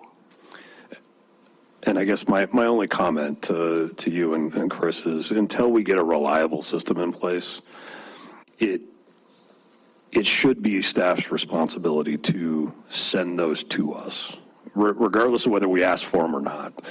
And sending them via email is fine. I don't think that puts any extra burden on anybody. Staff usually consistently does that, but I just want to make sure that we're not creating any confusion that staff is to send those to the applicant via email. And when we get a system that works, super. But we don't have that now. We're happy to do that. We deal with more than you're not the only one that's been having. Okay, yeah, I'm just going to pin you down here, because what I'm hearing you say is that as a matter of practice and good faith and whatever, you're going to mail it out. But what Councilor Aspenlider is saying, putting words in his mouth, is he wants that to be the law, Yeah. that you must do that. Is Right. that what you're planning to change this to? And if that's how you'd like to change it, we were proposing shall be available electronically. But if you would like it to say shall be provided to the subdivider, that's fine either way. Okay. All right. Staff seems okay with that. On that topic, Councilor Bernice? Mayor, I agree. I was going to ask that too. And again, I don't know the whole process that these report is going back and forth, but I know there's certain things that are covered by the state of Montana that we have to do certain things in a certain time frame. So I'm wondering if by us just saying it's available, go grab it, is that not maybe against what the state law says? We as a city are responsible to give it to the provider, but if we're going to change it back to what it was to be provided to the subdivider, I'm okay with that. I think internal policy should be able to change if they wanted to provide it electronically or not. That would be no issue, but the point is, we as the city should be providing that to the subdivider. Or you could combine the two and say shall be provided electronically to the, because emails are much quicker than mail it. Yes. And if that was what you'd prefer, shall be provided electronically to the subdivider? Okay. That'd be fine And with my me. only comment there is, city's going to better make sure it's got a checklist, because you may not find until, because of the timing requirements, for example, that we failed to do that, and then we've got a significant problem potentially. So we've got to have a fairly fail-safe way to do that. Plus, we want to make sure it's on the website. So we could always argue, yeah, we technically failed to give that to you, but you knew it, or you had easy access to it because it's been on the website for 3 weeks or something. But That's fine. okay, and we good? Keep moving on. Okay, go ahead. And with that, is that the end of yours? You're going to turn it to Mac, I or was is there just more? trying to see if that's where I turn it over to Mac or not. So, I think it is actually where I return it. I can get that. That would be my portion. Very good, thank you. Any other questions for Dave before we turn it over to Mac? Don't see any, so Councilor I had Reese? questions about the infill stuff. Oh, good point. It'd be okay if we move to Councilor Epstein-Liners and then come back to yours? Yeah, that's fine. Okay, go ahead. Mac?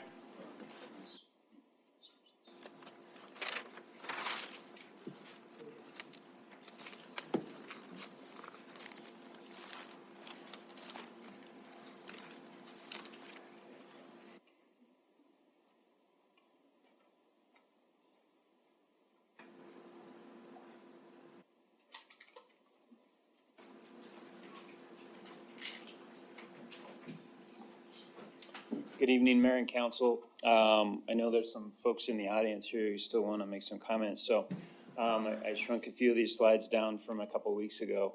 So I'm gonna talk about 5 different topics, so you kind of know where I'm headed here. A little bit on streetlights. I want to talk a little on the residential and collector street widths, some of the basis for that. A little bit on sidewalks as it relates to Councilmember Roopsis's comments. I have a very rudimentary diagram that I'd like to talk about. I think there was a comment on horizontal curves as it relates to design speeds and a little flavor to that. And then I want to address some traffic studies. So that's kind of where I want to head. So to summarize on the streetlights, I'm going to boil this down to three bullet points.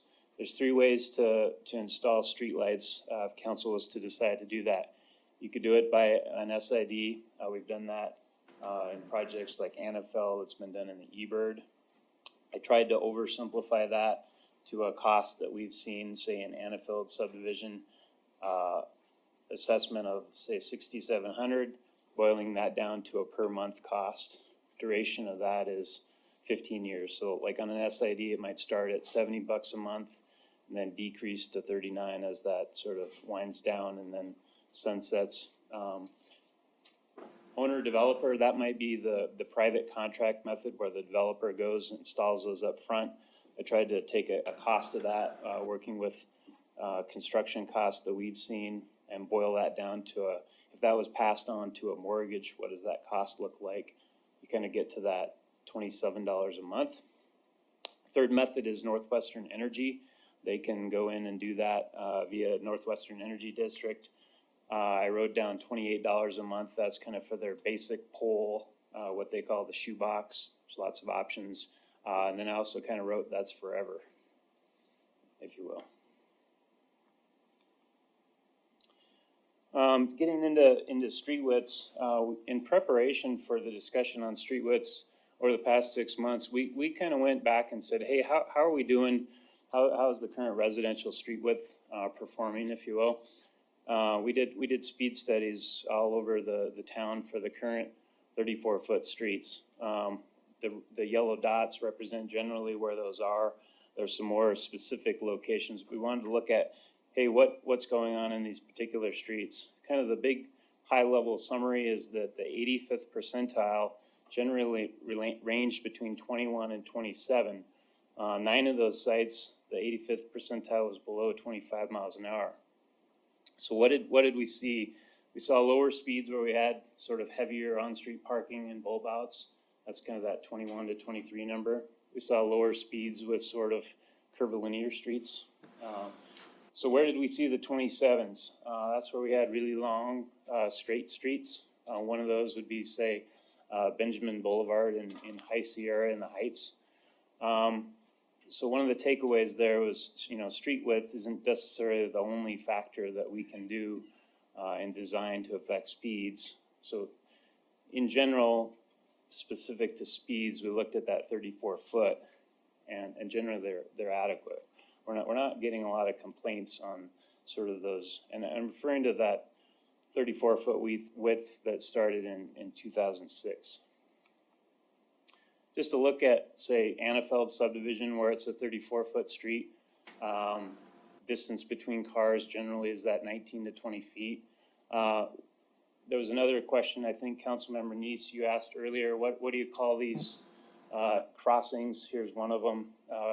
We just call those mid-block crossings. I don't know what we would call those, if you had cul-de-sac connectors, we'll have to figure that out.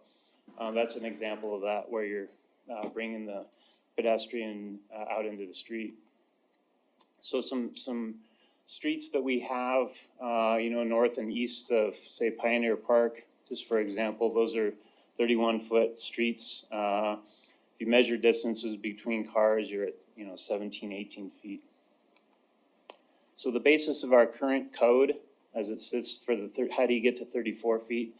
We allow for sort of a 6.5-foot width on each side for parking. And then the fire code would say, you need to leave that 20-foot clear in the middle. So that's the basis for the current code. Wanted to talk a little bit about collector. In the chart that we have, there's kind of a range, and it's 39 feet to 53 feet. And where the heck do you come up with those numbers? So there's lots of different options, and back to trying to provide flexibility, but 39 is kind of the basis at the smallest collector level, if you will. Here's one option, how you get to 39, no parking. Maybe it's through our transportation master plan, we decide that this particular collector needs a protected bike lane and travel lanes. Here's another way you get to 39. How do you get to the 53? Maybe there's a reason for a collector to have all sorts of, travel lanes, turn lanes, parking. This is how you get to 53. The point being, I think we would need to, on a project by project basis, figure out, that's why we have the range in there. So here's one of those situations that's a little bit the thing that we're wrestling here to try to solve. And that's this residential sidewalks, to Councilmember Rupes's point. And this is Ironwood, and I'm not saying this is a good or a bad example, but it's an example of what we're trying to figure out. So the two stars are, how do you sort of walk from one house to another? If that was the kids, well, you'd hop on the blue line to the north, head east and down south back to, and those are trails that are behind the houses. The little area in the green box, that's the conundrum. How do you still, get connected? Because that's an on-street route there. So those are kind of the things that we're struggling with. From an engineering division, we're happy to look at this holistically, and I think we would agree, Mr. Upsis, that there may be another creative way to solve the problem.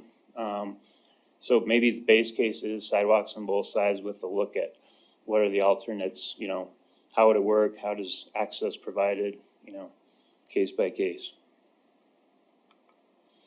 I think there was a question on the horizontal curves in the table here. Probably an extreme example, but it kind of relates back to some things the engineers design around, and that's on sight distance with those curves.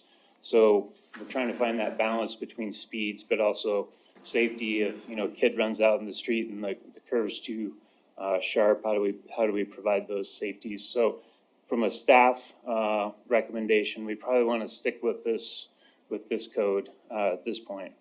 That we have other tools that we can use to deal with speeds. Traffic studies. So why did we make the recommendation in the code for the what's called the Professional Traffic Operations Engineer? It's a mouthful. PTOE. One of the issues we've gotten, and with all respect, no one in this room has submitted one this way, but we've gotten some super incomplete studies from folks that really probably have no business doing those kinds of studies. So one of the tools that we thought, hey, these folks are schooled, certified in these operations, things to look at traffic. So that's really the why. Now, that said, maybe there's another way to skin the cat in terms of how we go forward, but just a few things to consider. One of the things you'll find, at least in the subdivision regulations currently, there's a trigger point of 500 trips per day where we implement those studies. And just for a kind of a data point, that's 53 single-family lots, just kind of where we implement that. Some of the outcomes we're looking for, this isn't necessarily all the time, but a list of those things. We look at offsite signals, capacities. Maybe there's a crash trend that we need to figure out. We also use those a little bit on planning for our future capital improvements projects. So broader look, this is things to come here. We are looking at, to Mr. Aspenlater's point, kind of a multi-tiered system. And now I'm switching from subdivisions tonight to some other aspects. So do we need to move to a traffic, I'm calling it impact fee. It might be more of a traffic development fee, similar you might have with water and sewer. That's something we're going to take up this fiscal year. So what it might get to at the bottom there is maybe some levels. Maybe there's a traffic study for the coffee shops, the retail. Really what we're concerned about there is like a queuing analysis. The cars back up out into the street, and maybe we stop at that. Kind of moving up the food chain in terms of size. We might get to the Costco's of the world, things like that, where we have a much more significant analysis. And I think with that, I can answer some questions. Okay, Councilmember Aspenlater, I'll give you the floor because a lot of this came out of your email from Sunday. Sure, and I don't know what happened to our system. Particular one there. So my concerns are with this move to require PTOEs to being the only ones that can submit a traffic impact study. And the reality is almost everything that we do now requires a traffic impact study or an update to a traffic impact study. And every time we go through this process, even when the department says, no, we just want you to come in and talk to us about it, that conversation always ends with pointing to, well, the regulations say 500 trips a day, so you're doing a traffic study. So when you put that requirement in that it has to be done with a PTOE, I think on the slide before this, if you go back, you say there's 23 PTOEs around the state. I confirmed that today. Locally, it says there's 8 firms with PTOEs. That's not correct. There are 3 with PTOEs here in Billings. HDR has a PTOE in Missoula. Some of these other major firms like AE2S has PTOEs in North Dakota, but there's only 3 firms locally. 2 of those firms locally don't do this type of work. So now you have 1 firm with 4 PTOEs, and that's it. So I have a real concern then that this regulation is, A, I don't think it's necessary and it's cumbersome, but B, I think it's starting to push development to a specific developer or to a specific consultant in town. And whether that's intended or unintended, it's an unintended consequence that we have to be very well aware of. And that is something that should be concerning for the process. Secondly, we don't have a PTOE on city staff. So you're requiring us to submit you plans completed by a PTOE, but you don't have a PTOE to even review those plans currently. I understand maybe that is changing, but to date, it seems unnecessary to go to the level of requiring us to do that when you don't have one to review it and approve it. Thirdly, I think this could be completely taken care of, and I understand your point that there are some people that probably stretch their legs into this arena that shouldn't be. But I think that could be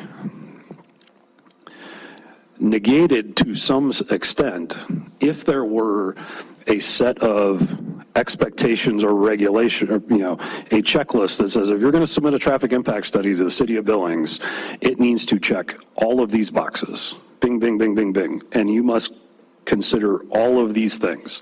There isn't a checklist for that in Public Works today.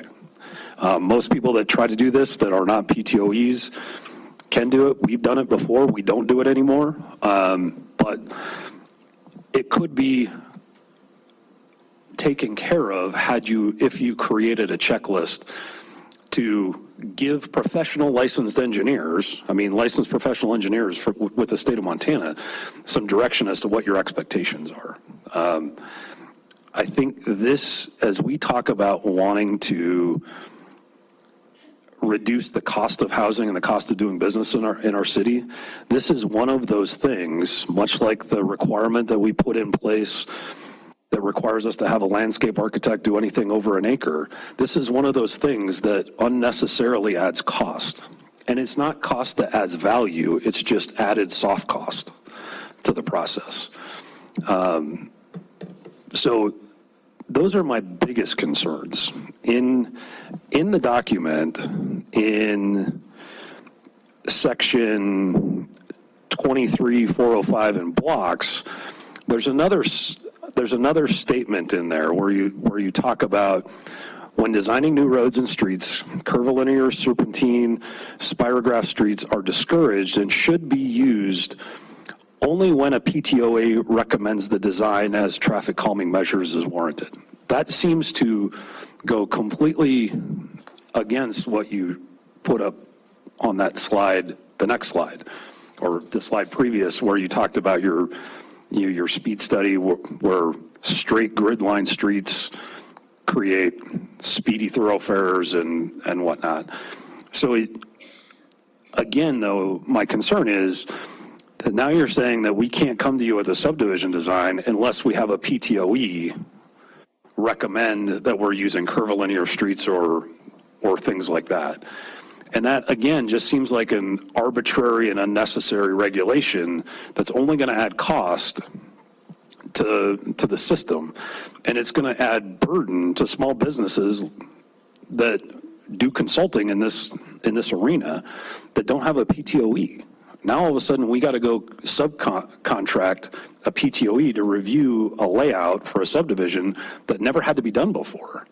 So it feels like we're taking this PTOE and just throwing it over the top of everything that we do because we got a couple bad actors in town that are maybe doing things that they shouldn't be doing. And now we're going to swing the pendulum all the way to the other end and say that only a PTOE can do this. And we're not like ratcheting down the steps to get to the point in determining rationally whether a PTOE is necessary or not. And that's my biggest overarching concern.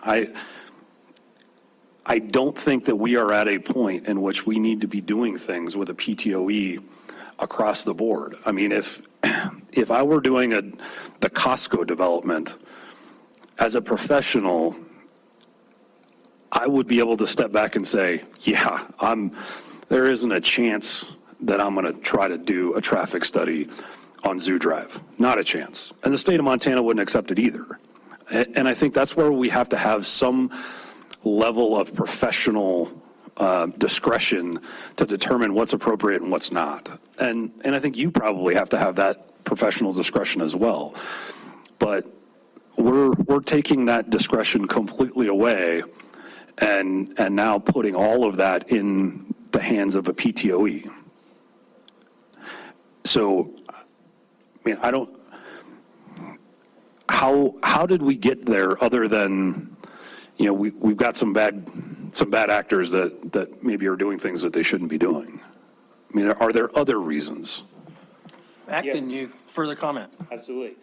So I'm hearing two takeaways. I'm hearing you loud and clear on PTOE for 100% of the things is causing consternation. I do think, so it's back to what are the outcomes that we're looking for? What are the issues we're trying to mitigate? It sounds like there maybe is some level that a PTOE would be required. And I guess what I'm suggesting is that we come back with to try to strike that balance moving forward. I think at the very least, yes. And I'm still going to be hard pressed to be convinced that we need PTOE requirements in our code. Because that's a slippery slope. Once we start, we tend not to stop. And so at the highest, most complex levels, maybe.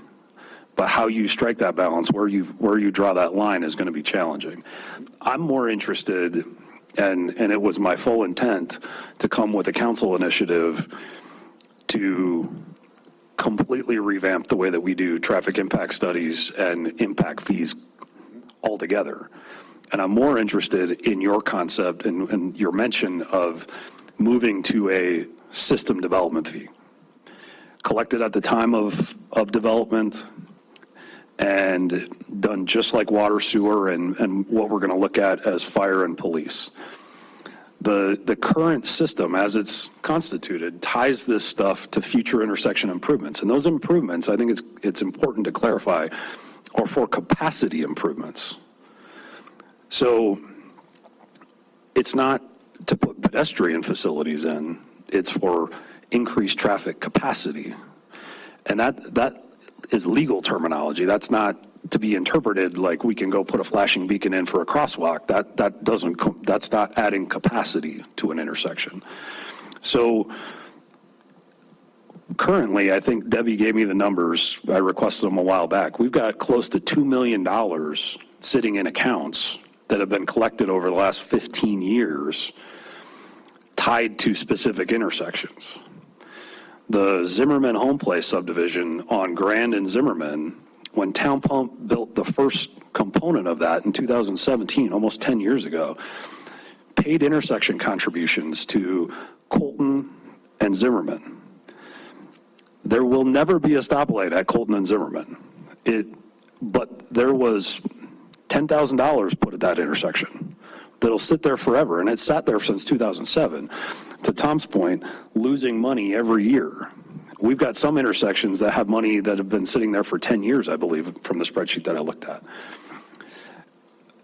Again, in the concept of looking at this holistically, we've got to get away from tying these dollars up to intersections and make sure that we put them to the transportation system so that we can use them on system capacity issues. Working on intersections really hamstrings our ability to do those projects. And where we're paying intersection contributions to places where we already have roundabouts constructed, like on Shiloh, like up on Bench Boulevard, you know, we may never get to use those. I mean, they may sit there forever, and that's a waste of everybody's time and money. If we can move forward, and this maybe is a conversation we can have later, and Chris, we can have, depending on what your timing is, my intent is to put a council initiative forward. I can maybe pull that back if the department is going to do a look at a system development fee model as opposed to this intersection contribution model from TISs.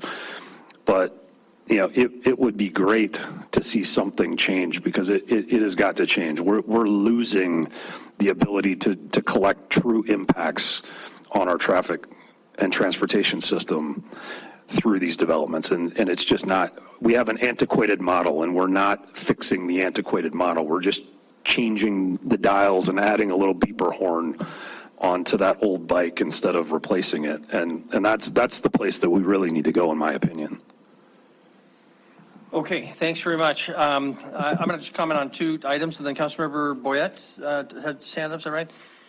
Curvilinear streets, that was also part of Councilmember Abslider's questions. I just want to put a pitch in for considering something short of a total ban on curvilinear streets. Of course, there was an exception if approved by a professional traffic engineer for traffic mitigation.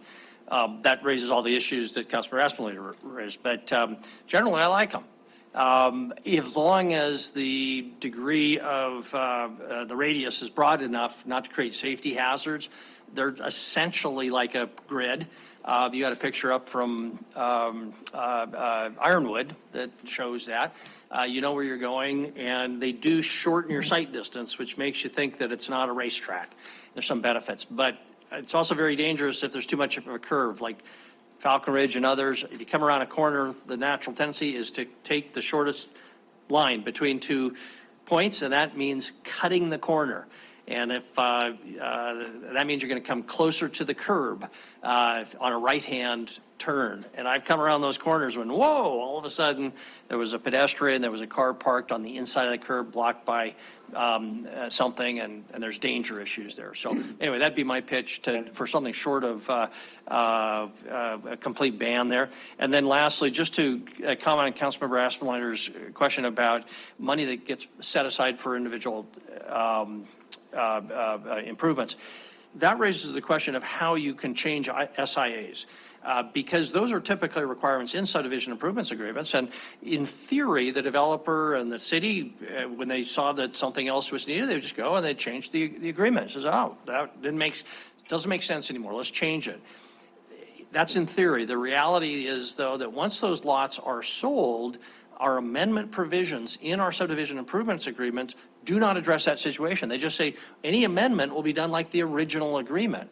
Well, once you've sold off lots, and the SIA specifically says that those are covenants running with the land, meaning that those covenants benefit and burden anybody who now owns land in that subdivision, including what might be 300 property owners. And that would require that every single property owner agree to that amendment, which of course is impossible. I've made the pitch before that our SIAs are just woefully lacking in that way and need to make some arrangement where the developer can continue to speak for the subdivision to make those changes to the SIA under whatever requirements those or restrictions there might be, you know, up to 50% of sale, or beyond that, maybe a certain percentage of the landowners could agree, or certain parts of the SIA can be amended by the developer for the next 10 years. But not others. I don't know. But our ability to amend SIAs, I don't know if it's a real problem that comes up. Apparently, it doesn't come up very often, or we would have heard about it more. But theoretically, in my mind, it's a big problem because once you sell the property, all bets are off on who can sign off on the amendment. So, Councilmember Boyette, you had your hand up. Yeah, I've always wondered why we have 500 trips per day. Is that some magic number that we pulled up 20 or 50 years ago? Yeah, so it is magic, right? No, it's not. So it's a number. I mean, if you look around places, the traffic engineering group, they'll have even a finer detail of that, starting even 100 and then work their way up to more complexity. I mean, this has been around in Billings for a long time, so I can't actually tell you where the 500 came from. I can't connect it, just being honest, to something where you do find, other municipalities in Montana, they look at 200, 300 trips. So we probably, at least with this metric, we're what I would call the most, much of the other municipalities are more restrictive than we are. And I can compare that. I can start talking about other numbers, but it's hard to, the 500, as a data point connects with about 50 homes. Could it be changed higher or lower? Yes. And there's some guidelines out there for that. So it might be time to look at that.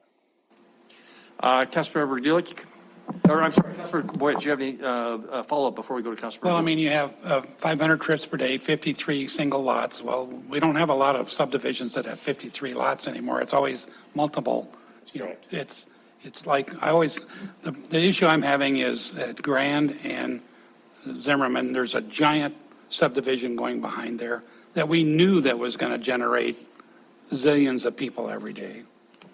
Yeah, I tried to relate it to something that, when you start to relate it to trip generations to multifamily mixed use, it gets a little messy and it's hard to conceptualize. So that's why I tried to relate it to something. Yeah, but the point being, it's about the trip generation. Maybe it's the McDonald's fast food that generates 500 or 600 trips per day through the drive-through. But it's all about trips and impacts on the transportation system. Okay, thank you, Councilmember Gulick. Yeah. Thank you, Mayor, and thank you, Mac, I appreciate the analysis of streets, the 34-foot wide streets and what kind of speeds you were seeing. But as it is right now, and as we're currently proposing, 34 is the minimum. I think you did give the very example I was going to give of the right near where I live is the Avenue B through Avenue F. There are streets that are 31 foot wide from back to back of curb, and I think almost anybody would say these are very healthy neighborhoods, and I haven't heard any complaints. I don't see all the houses burning down because the fire engines can't get through. The traffic is slower through there, and so you find there are neighborhoods where I think there's a lot of benefits. I don't see a downside, I guess, for us to allow for narrow streets that are the 31 to 34 foot width. The benefits that the narrower streets provide is a slightly lower developer cost, which means they can have more affordable housing, about $1,000 per residence, roughly. The narrower streets means even slower speeds, which means fewer crashes. That means less demands upon our public safety services. There's less stormwater to handle. We're becoming more aware of the issue of stormwater infrastructure. There's lower summertime temperatures from the urban heat island effect. I measure those they make a huge difference. That's where street trees are also helpful. And then in the future, with the narrower streets, it means we're going to have lower SMDs because we don't have as much street to repave. So I think there's a lot of benefits. I've not seen any downsides for having streets that are a little narrower. The 31 feet that you found on Avenue F and B and whatnot is kind of what's defined as a slow flow street. And I think that's something that we should adopt in our community. So thank you. Okay, thank you, Councilmember Neese. Councilmember Ripsis? Thank you, Mayor. I just want to follow up what Councilmember Gulick was talking about. You mentioned in 2006 they went to a 34-foot street.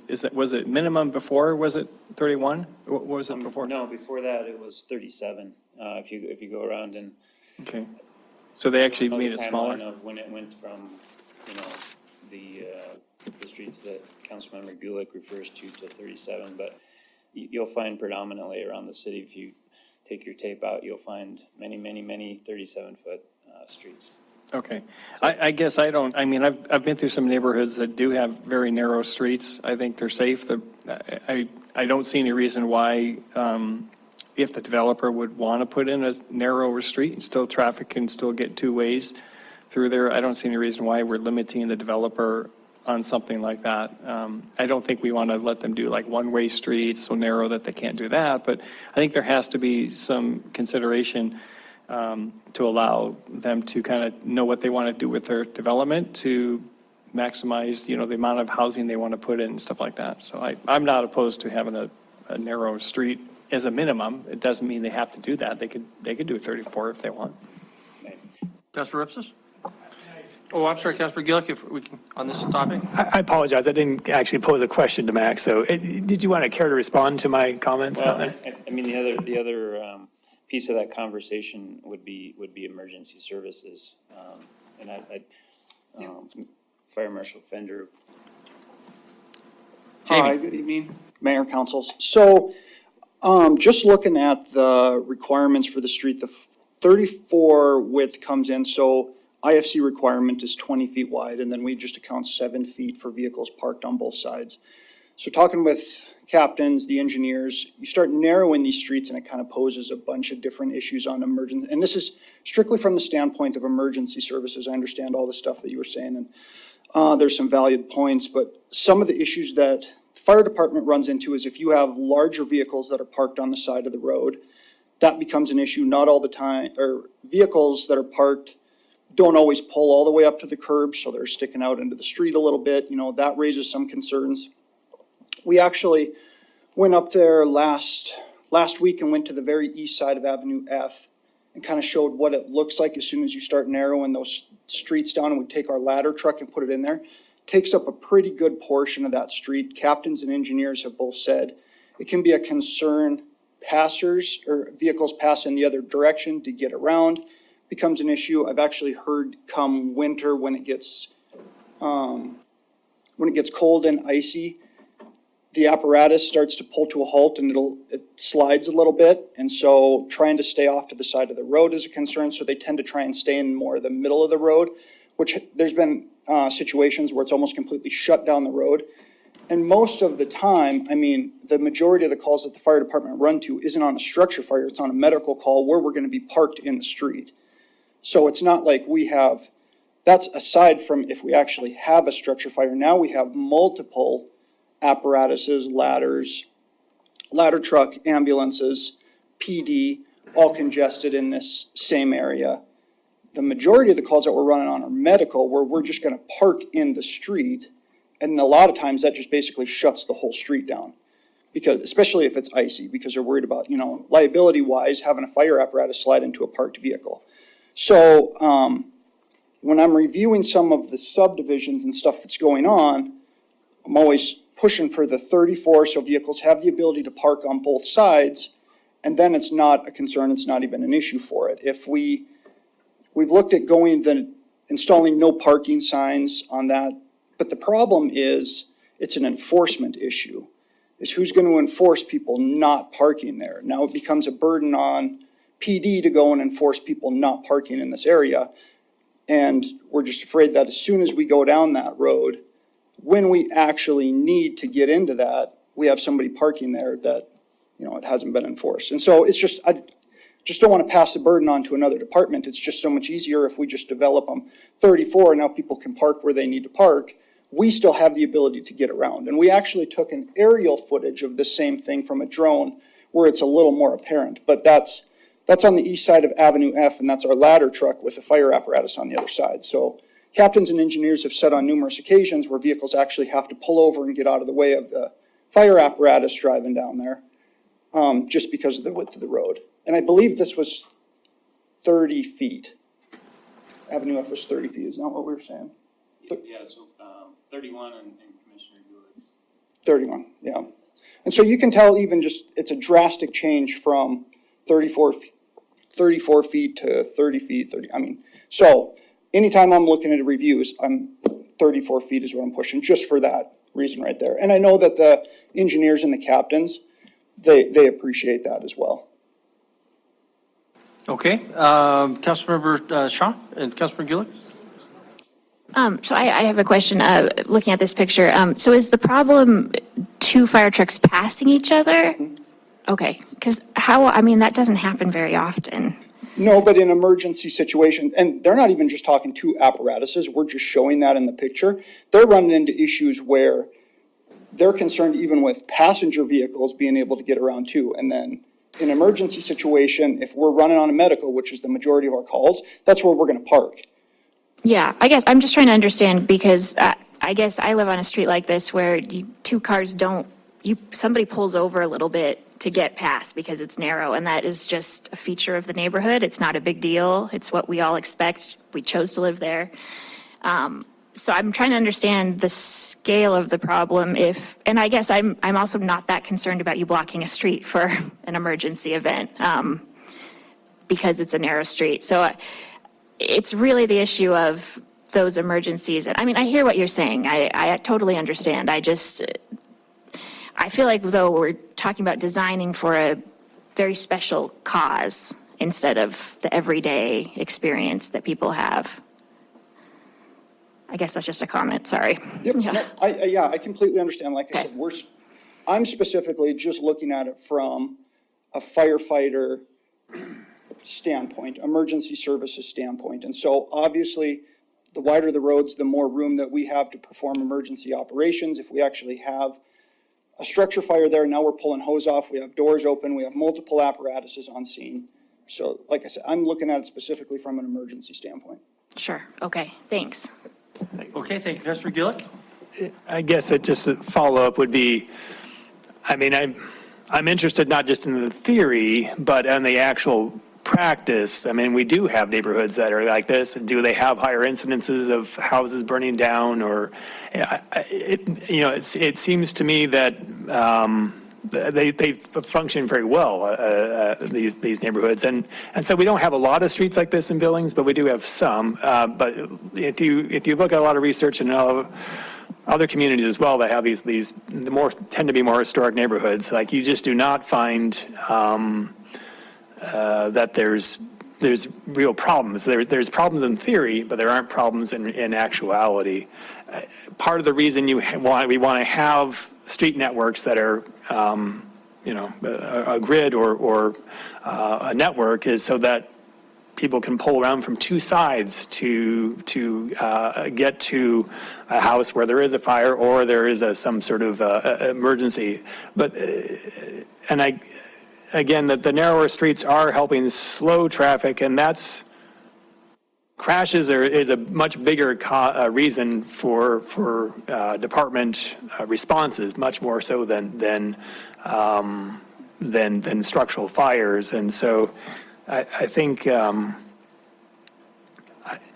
if we are trying to design our streets to accommodate just an event that almost never happens, and for the biggest truck possible, then we're going to be creating a lot of other issues on the other end, I guess, is so. I would really hope that and I'd be happy to talk to you further with more research if like that opportunity. So. Go ahead, Fire Marshal, go ahead, and then Councilmember Dre. And just, it's not just specifically for structure fires. It's more so when we're running on medical calls, just maneuvering through the neighborhoods, because just the way people park, how fast we can respond to a call. There's a lot of stuff that goes into it. And I know the wider streets are definitely more compatible for us being able to maneuver our engines, our ladder trucks, because our ladder trucks, on occasion, will run on medical calls as well. And so that's the same type of thing where we wouldn't just use that apparatus for strictly structure fires. They would respond to a medical call as well. And so when they have to maneuver through different developments where the streets are narrow with vehicles parked on both sides, and now let's say you have a camper or you have a trailer or you have a large truck, it just decreases the maneuverability for the apparatus, which raises the concerns for the captains, raises the concerns for the engineers. So talking with them, they say that it creates, it can be a difficult situation maneuvering through some of these neighborhoods when they're as narrow as they are. Okay, Councilmember Choi. Thank you, Mayor and Council. I can't judge it from the pictures, but could anyone actually open their door? I mean, if the fire truck moved over a little bit, maybe, but, so opening doors is a conflict for bicyclists, pedestrians, if they're not on the sidewalk. How much space is there? Could that person, if they really, I mean, needed to get into their vehicle and open their door? I believe they could, but it's a pretty tight fit. And this is just having our apparatus park here. Now, as soon as we start opening the doors and we start performing any type of emergency operations, that changes things, because we have, heavy equipment, we have pre-connects on both sides, we have, now, and this is with the ladder truck, so if we start opening our outriggers, that's 6 feet on both sides now, outside of just what you're seeing on the 10-foot mirror section, you're kicking them out 6 feet both sides. So, I mean, we start taking up a lot of space real quick, especially when you start talking structure fires. Like I said, majority of our stuff is just medical calls, but yeah, it doesn't leave a whole lot of room as soon as we start narrowing the streets down. Okay, thank you. Councilmember Boyette, and then we'll try to get back to there soon. Councilmember Ripsis, and back to Mac. So this Annafeld down where McCall's subdivision is, I was down the other day, there was cars parked on both sides, and I didn't feel comfortable even trying to drive down it there was a pickup truck coming, so I stopped, I couldn't move. What do you think of those streets, the narrowness of those streets? Are those, do you like that or not? Or should we build like that in the future or not? Coming from a firefighter standpoint, emergency services standpoint, I like the 34 feet wide. It just gives us maneuverability. I was actually out there today driving through the exact same thing. And granted, there's a lot of construction stuff going on, so there's a lot more heavy equipment that's out there that's taking up a lot of space, but it's really congested, really congested. So as the fire code official, yeah, I strongly encourage doing 34 foot wide. Okay, ready to go back to Mac? Anything else for the fire marshal? Okay, back to Mac. Thank you very much. Thank you. Mac, I had a question. I'm sorry, Councilor Ripsis, I recognize you, I apologize. Thank you, Mayor. Did you want the No, fire marshal Mac, back? I'm ready to go back to Mac. Mac, notwithstanding everything we just heard, which we understand that's his perspective, which he's got to look out for there. We've got to do better on these streets. I mean, everybody to the EPA saying you need to right-size streets. You shouldn't just go to a 34-foot street width for all kinds of reasons. And Councilmember Ulick and others have iterated. We don't have to have parking on both sides. In fact, it is counterproductive to build streets through neighborhoods that have 2-3 car garages plus driveways and also plan for parking on both sides of the streets. Because what happens is people don't park on the streets in a lot of these neighborhoods. And then you've got a 34-foot wide that has higher rates of speed and all the things that you saw. I think what you saw is one of the highest predictors of slower streets was parking on the streets. And I can tell all my neighbors to go park your cars out on the streets, but our neighborhood isn't built that way. And we have very little parking on the streets. And I see a lot of those. I mean, you look at Poly west of Shiloh, and it's what, 50 feet wide? Because very few people park on the streets, and it's built probably with a center turn lane, and it's not marked for anything. So we're having a large impact on our community here. From everything from housing construction costs to maintenance costs to stormwater impact and on and on and on. We have to do better with this. We have to allow our developers to say, you know what, I'm designing a neighborhood where the parking is contained and it's off-street, and we've got plenty of off-street parking. We can deal with narrower streets. Let's have boulevard trees and sidewalks or whatever, and this is how we're going to design this neighborhood. In that kind of situation. Or we can have a 34-foot wide where, like Annafeld, where they expect a high degree of on-street parking. And that's great. That fits for them as well. We have to allow that. That's why my suggestion was, don't get rid of or don't use a 34-foot minimum, but give them a range, right? A minimum of 26 to 34, whatever that number is for us. I think 26 probably is plenty for you know, that's definitely 2 lanes of really wide traffic, and possibly a parking lane, but, you know, so we probably even go lower than 26. I've seen as low as 20, all right? Obviously, that's the fire code. We can't go lower than 20, but, you know, 21, 22, 24, 26, whatever that number is, let's give them a range, and then when it comes to time to review the subdivision, then talk about, well, what are the parking requirements? Where do we expect people to park? How is that going to impact the street, the traffic, the flow, the safety, the maintenance cost throughout the facility there? So that's what I have to say on street widths. I'd like to see much more flexibility there. Thank you. Okay, and Councilmember Rivers, just to clarify, then you'd envision no parking zone on one of those sides? So Certainly there could be no parking on both sides, no parking on one side, yeah. parking on both sides, according to the needs. Okay. Councilmember Joy?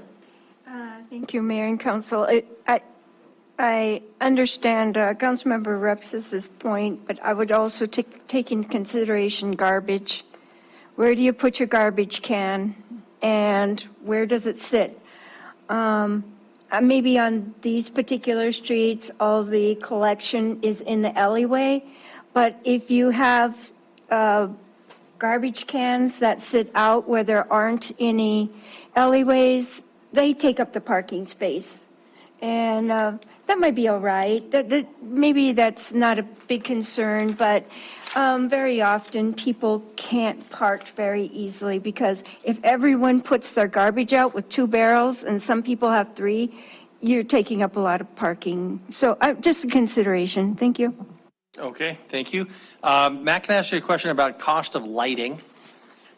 You had a number on one of your slides that the lowest cost, I think, was a private contract where the developer just does it up front. You $3,700, $3,750 ballpark, and the example on the does that example come from Hallowell Lane?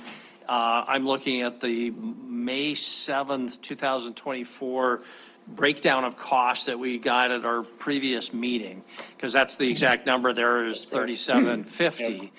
And I'm just interested in the math because this, on that May 7 sheet, shows installed cost for that Hallowell property at $75 to $100 per linear foot of street frontage, and then says 75-foot lot, and so I'm assuming that's 75 foot of street frontage lot. Correct. Would be $33,750 installed plus ongoing power. But when I use the smallest number, 75 to 100, $75 per linear foot times 75, you get $5,625 plus power. Yep. So why isn't that number 5625 instead of 3750? Yeah, so I wanted to use Hollowell as a cost for the length of installation, number of power poles, okay? Most likely when we would have a new subdivision come forward, we probably alternate those lights down the street. So I had to do a little figuring, if you will, to try to normalize that, because Hollowell's on one side of the street. So there's some efficiencies on pole spacing, some other design requirements. I had to make some assumptions there.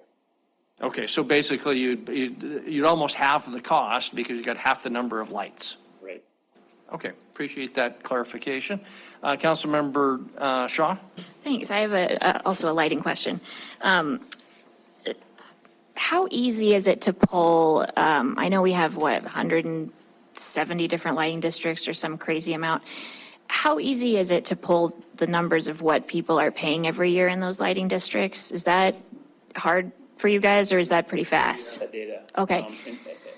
Actually, that was in 2 weeks ago's slides, but Okay. I didn't know how deep we wanted to go in that. Well, So would you mind sharing that with us, at least a couple places in the city? Because I just frantically texted my husband and was like, can you send me our property tax information? Because I think we're sort of comparing, I think I would definitely advocate for lighting in the regulations to say that. But I think people need to have an understanding that it's not that this is completely a brand new cost. Everyone else in the city is already paying a certain amount for lighting. And so I think that needs to be part of the conversation of we can sure get that Okay, data. thank you. Absolutely. Councilmember Ripsis? Thank you, Mayor. On the conversation of lighting, we've started putting solar lights in parks and conservation areas, that kind of stuff. Are we going to see that on our street lights that might reduce some of this ongoing cost? So yes, so one of the reasons we left that, I think there's 3 elements to the code that I'd have to pull up the page, but basically it says, designed to lighting levels, kind of to the national standard for the street we're looking at. Don't have poles over 30 feet and keep them cut off. So if solar was one of the solutions that fits those 3 criteria, we would say, probably yes. I can't tell you, most of our solar installations have been kind of one-offs. They've been very small projects. Right now today, they're on the high end of what I want to call expensive, but don't have any scale to that at this point. Okay, Councilmember Neese?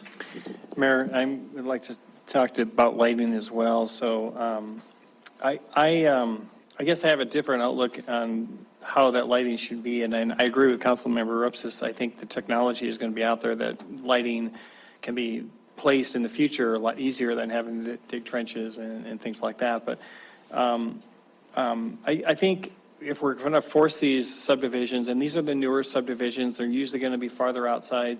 If they're single-family type homes, really should be up to the developer if they want to include those lighting or not force them into doing that.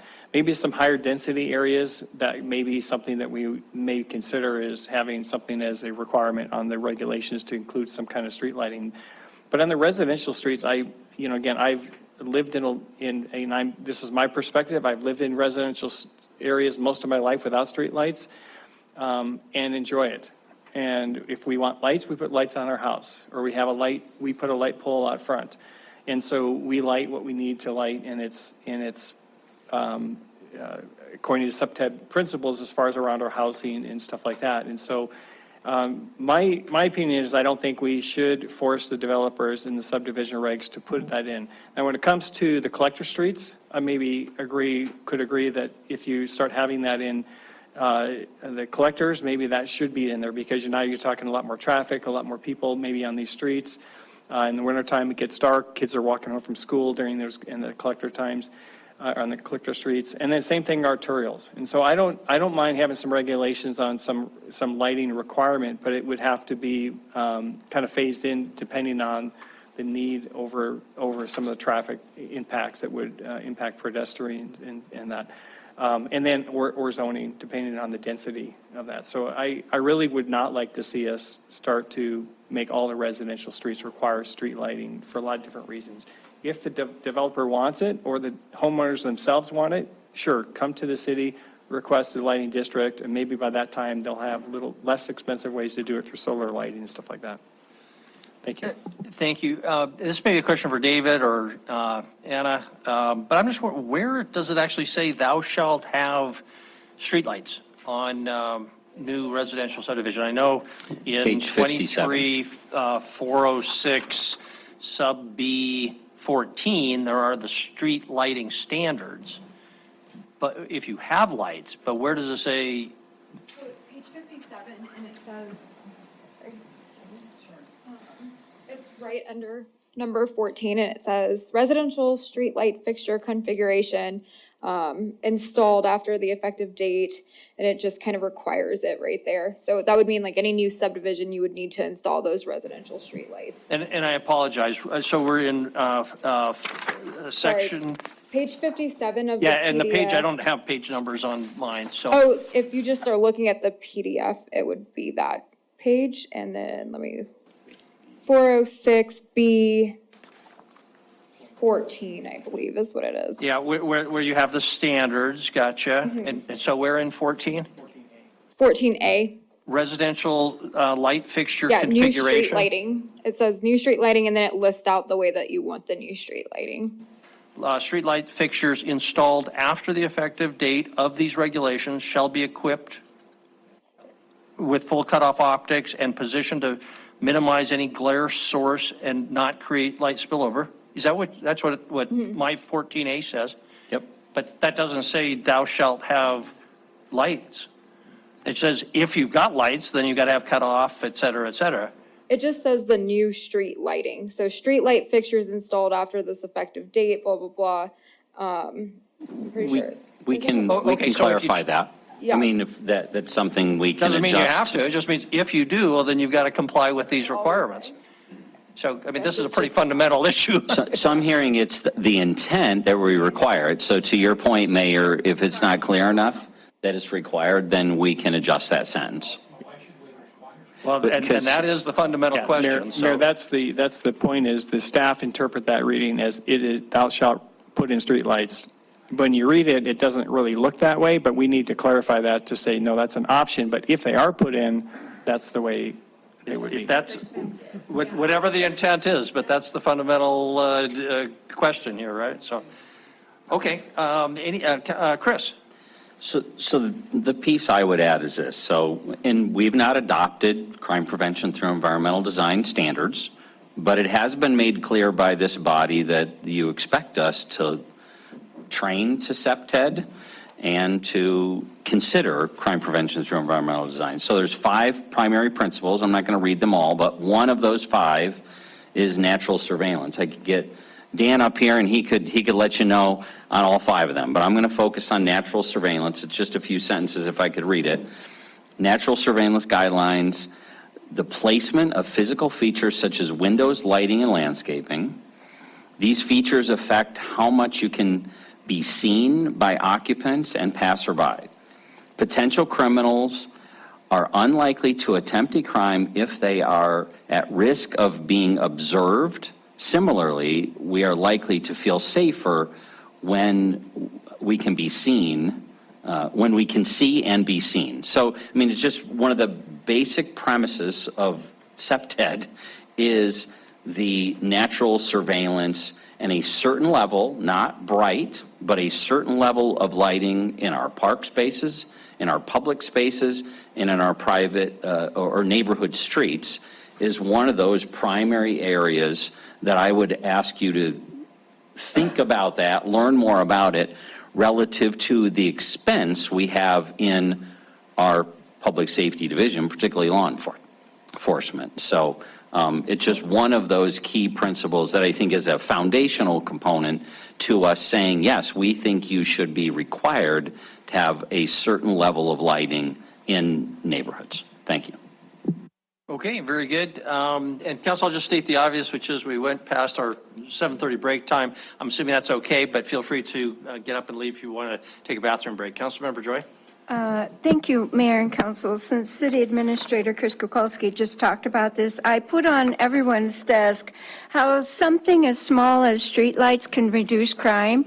So this was an experiment that was done in New York City in public housing, and they created a sample size that was big enough that they could consider this a statistically valid study of what happened when they put street lighting in this housing development. It was public housing.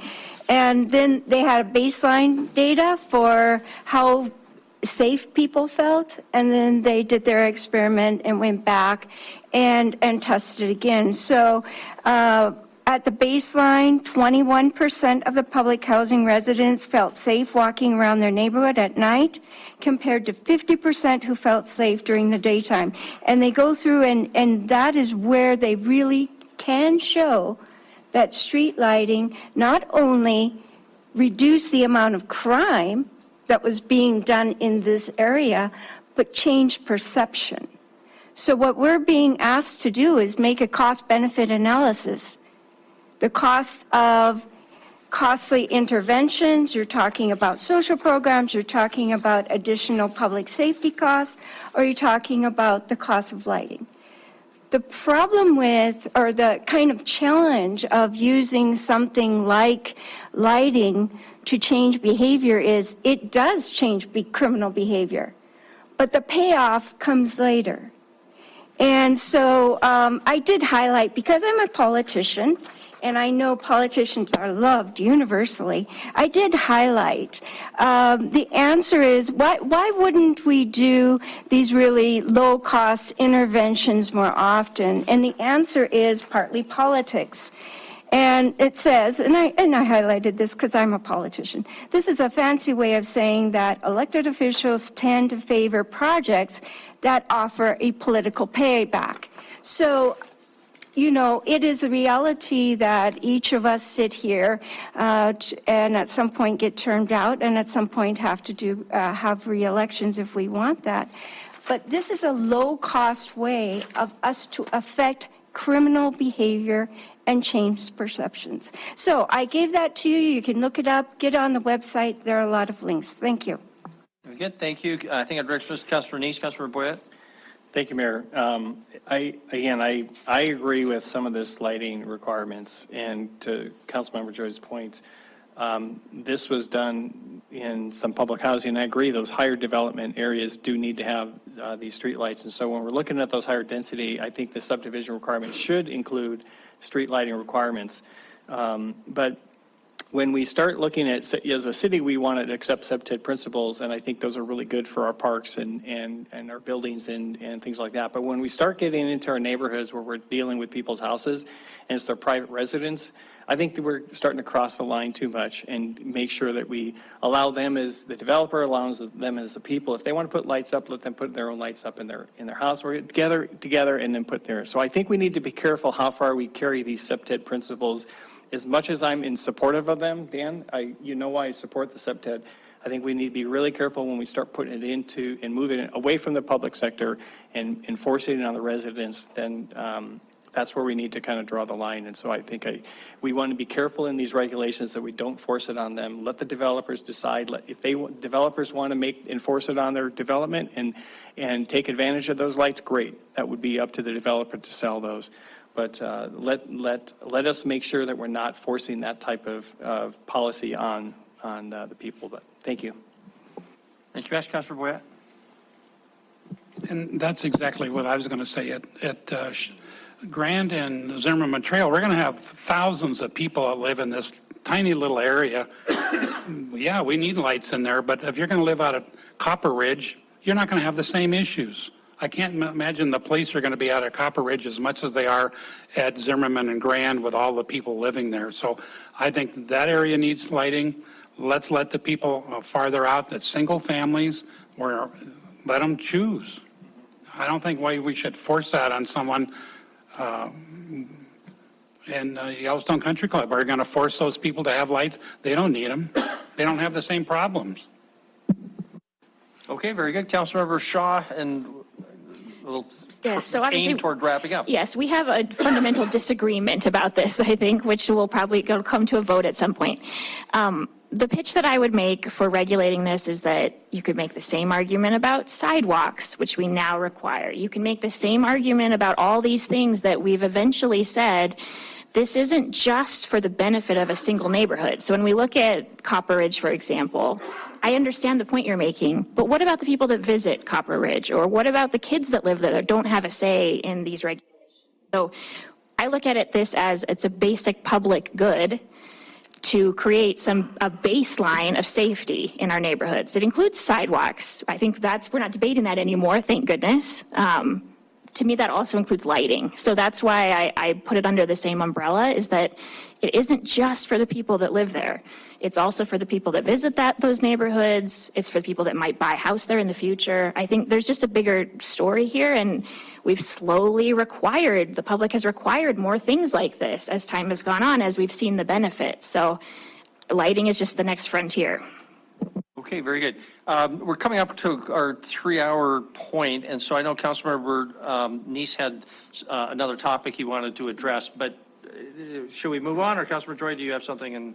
Thank you. Just one quick comment. I'll bring in the data for the number of people who fall, elderly who fall, in the state of Montana, and kind of look at that and look at the costs of people falling, elderly falling. And lighting is the #1 issue. Thank you. Okay, very good. Thank you. We'll look forward to it. Good discussion. Councilmember Neese, you had another topic area that you wanted to address. Yeah, the infill exception. I don't know if Dave can bring that back up, and I'm not even sure where it was in the regulation, but you mentioned it in your presentation early on about the infill exceptions. And this had to do, I believe, with the cul-de-sacs. You were talking cul-de-sacs, and then, except there was an exception where you allowed cul-de-sacs for long, narrow lots, if I believe, in infill. Exception, there they are. And again, I don't know where this is in the regulations, but I think this would be subparagraph 16 in 23-406, subparagraph B. So in other words, right underneath the lighting where we were. Lighting, I don't know great, a thank you. page number on the digital version. Mine, again, hard copy is not copy. 57, okay. 57? There. So here's my concern because, and again, I don't know if this even applies, but I've seen several areas up in the heights now start to develop long, narrow lots. And there was a single-family home on it, but they got a very deep 200, 300-foot lot. And suddenly now they've got one street down the middle, and they've got, apartments and stuff like that. And yet you have multiple of these long, narrow lots there. And so the potential there is these can have connectivity in the future, but yet we're allowing these exceptions to create multiple cul-de-sacs down these areas. And so I'm concerned that this exception is going to just create a lot of long, narrow streets on these non-connected lots that could be connected at one day. So I don't know exactly where, so I don't really like this exception because it's going to just propagate a ton of long cul-de-sac streets in a lot of this area. A lot of this is off of Wicks, but there's other areas throughout the whole city, I'm sure, that has these long, narrow lots that, because they're redeveloping one property in a small subdivision, now they can just do a cul-de-sac and there's no connectivity. How can we prevent that from happening? So you're specifically, let's say, talking about long, narrow lots that are not wide enough for more than a single road that is less than 1,000 feet long? Right. So our regulations dictate the 1,000 feet. Regulations also, and we could add this into a reference, I guess would be the better way, so that we don't have it in multiple places. Our subdivision regulations also say that you have to connect to other properties that are not developed or can be further developed. Right. That's what I think we need to make sure. Referencing that on the end of that 1,000 feet Okay. would be a way to address that. Okay. That would, I think, if you think that would help prevent a lot of these from being developed that way, if they do develop these longer lots, they still have to put in their connectivity streets so that adjacent to this lot that's not developed yet, so that then later on they're going to be And developed. that is a requirement already in the sub, so if we reference that section, lettering in this, then that would take them to the point where they have to provide a future connection to lots that are undeveloped or can be further developed. Can be further developed, because these are already, quote, developed as On the front, single yeah. family. The front is, but the entire section behind is not anymore. Yeah, and that would be easy to add to this. Okay, thank you. That, if you can fix that, I think that will cure a lot of these super mini cul-de-sacs that are not connecting. Thank you. Okay, thank you. Councilor Ripsis? Thank you, Mayor. Unless Only anybody had for- anything on that topic, I actually wanted to go back to roads and MAC again, if we could. On Yeah. this? Yeah, It looks please. like we do. Councilor Raspenlighter. Mr. Green, don't sit down just quite yet. I got one more cul-de-sac question for you. One of the questions that I had submitted yesterday was around this 20% of total roadway. How did we get to 20%? We referenced other communities in Montana, and that's where we came up with a, certain, Missoula doesn't allow them unless you can get a variance passed. And then if you do get the variance passed, you're allowed to do 15% of your total roads in that subdivision can be a cul-de-sac. Other jurisdictions allow cul-de-sacs if it's no other way, topography or connections are not possible with other things or something strange, they will allow a bump out of 150 feet. But otherwise, they don't encourage them. So it's coming from other communities in Montana that currently regulate cul-de-sacs. We didn't go to 15%, we proposed 20%, which is higher. And actually, most subdivisions that we do get in the city of Billings are under the 20% when they do have cul-de-sacs. So just one quick follow-up. Go ahead. If you guys did some analysis on that of, a sampling of subdivisions and ran those numbers out and have that somewhere, could you send that to us just to see where you kind of gauge that metric? Because that was what I was going to go back and do, was just run through the subdivisions that we've done and see how many are above, below, where do they land in that? Okay. Like I said, the ones a few that we have looked at are under 20%, but we can bring those numbers to you. Okay, thank you. Very good, thank you. Councilor Ripsis? Thank you, Mayor. If I'm remembering correctly, when the regulations were first proposed, and I think we were over in the library, we had a meeting there with a lot of developers, was it originally written as 10%? And the developers is like, hey, that seems too low, can we make it 20? We were actually higher, and developers told us that that was really high, that they needed to bring it. They wanted to bring it back They wanted us down. to bring it down. Okay, all right, thank you. Thanks, Mayor. If we could come back to Mac on roads. Mac, so I raised this point about, and it's in that one section, it's 23406 11B11, I think, about horizontal curves. And it says they're to be designed for a minimum speed on arterials at 45, collectors at 35, and local access. And I said, isn't that weird that we would define that as a minimum speed? Because that implies that we anticipate that traffic will and should flow faster than that, which seems backwards to me. And I didn't see any other reference or indications or guidance in the subdivision regulations about how we should be designing those streets. To what target speeds should a residential street be designed? And honestly, I can't think of really any of our arterial streets anymore, which really should be at 45 miles an hour. Shiloh is at 45, but probably was designed for 55 or 60 plus mile an hour traffic. But where do we get to the point where we are saying we are designing our roads with a target or a maximum speed in mind, if not this one place? Yeah, so a couple of great points, the minimum, maximum. So a couple other points that I want to think about as we move forward, maybe to the next work session. So one being the arterial.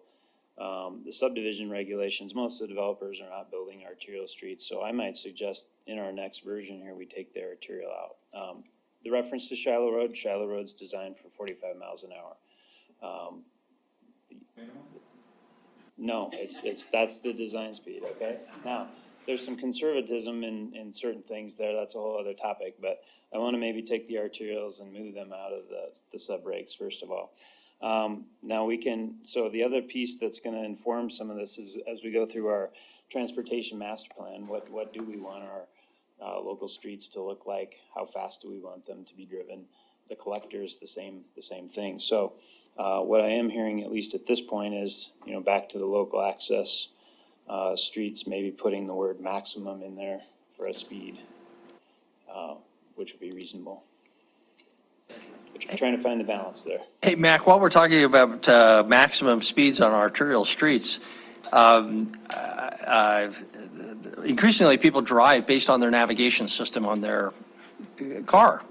And those navigation systems basically always show you what the speed limit is, which can be quite helpful if you don't know or you haven't seen a street speed sign. So I snapped a picture of my navigation system today on Rimrock Road, and I waited until I got right to the speed limit. And the speed limit on Rimrock is 35, but my Subaru navigation system says it's 45. So all Subaru drivers are going 10 miles too fast. Is that going to be a defense when I'm pulled over?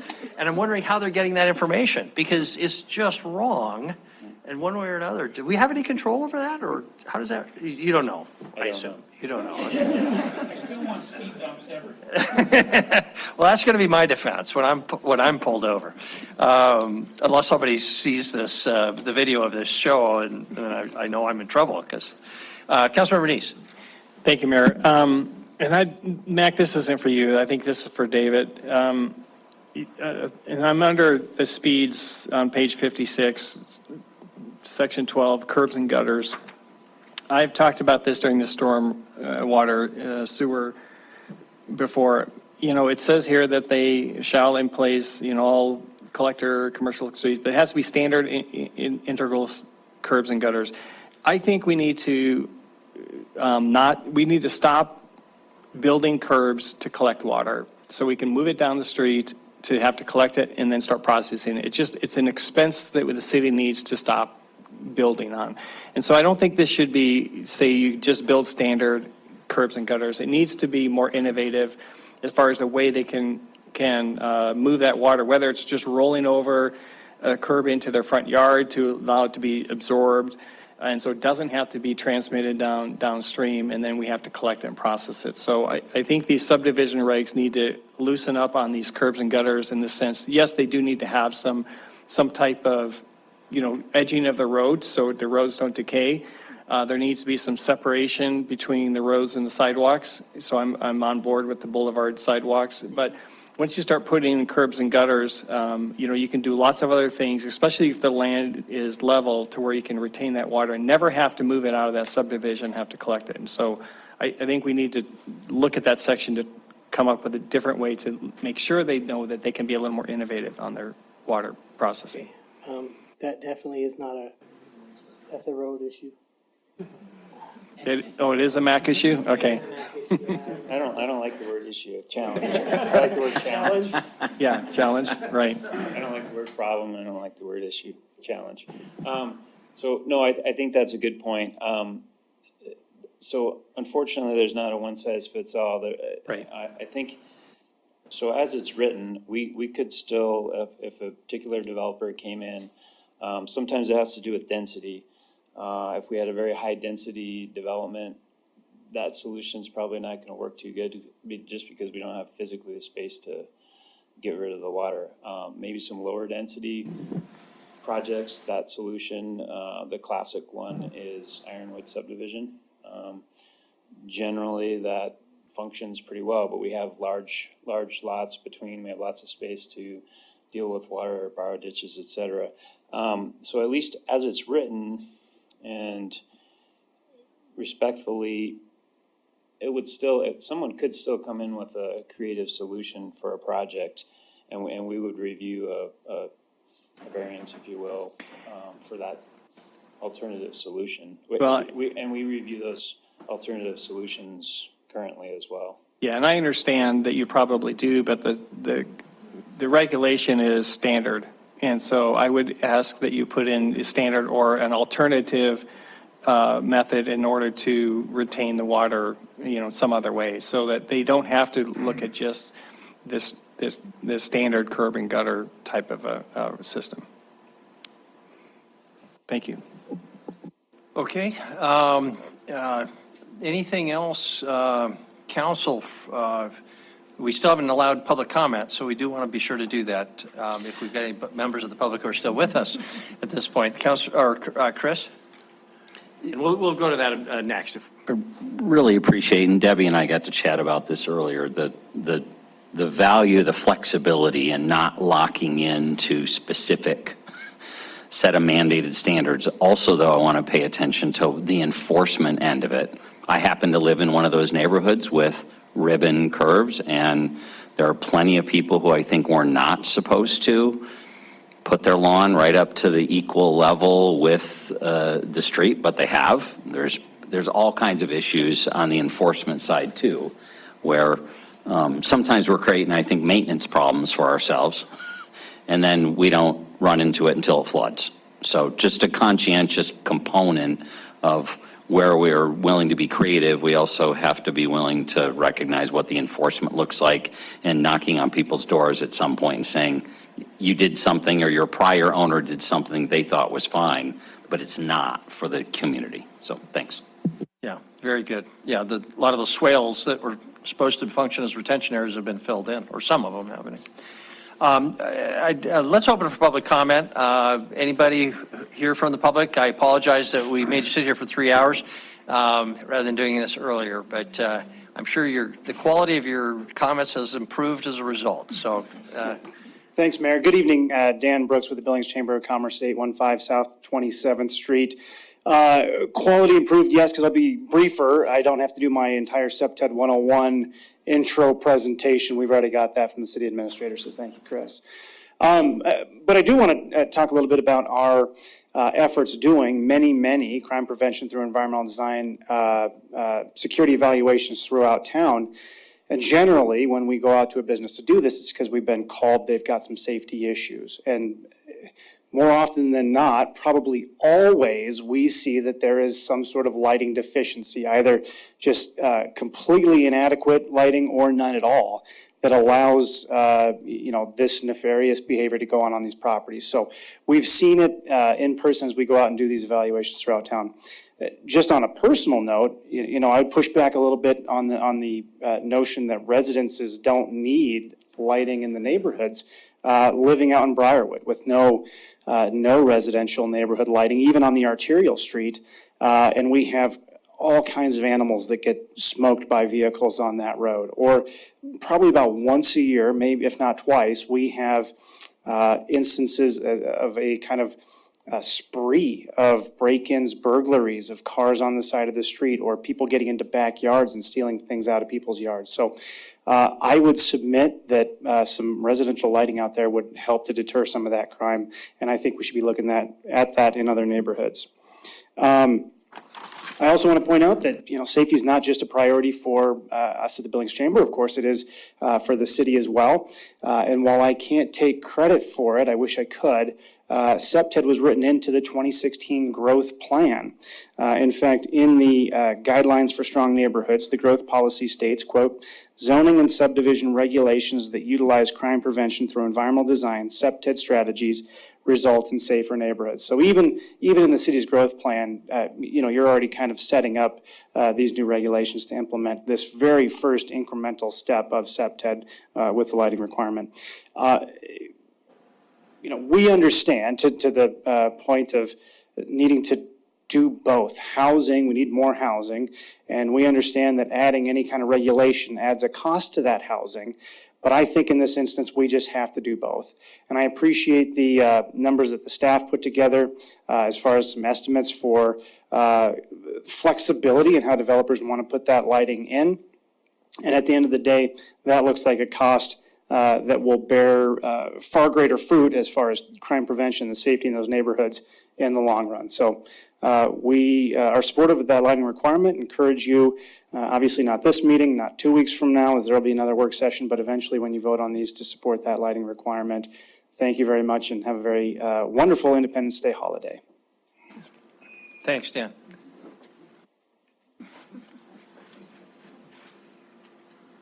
Good evening, Mr. Mayor, members of council. My name is John Halverson. I live at 239 Avenue F, close to where that picture was taken. First, just want to thank everyone for having this conversation. Really in the weeds and the details. This is right up my non-motorized right of way. So really appreciate it. Great conversation.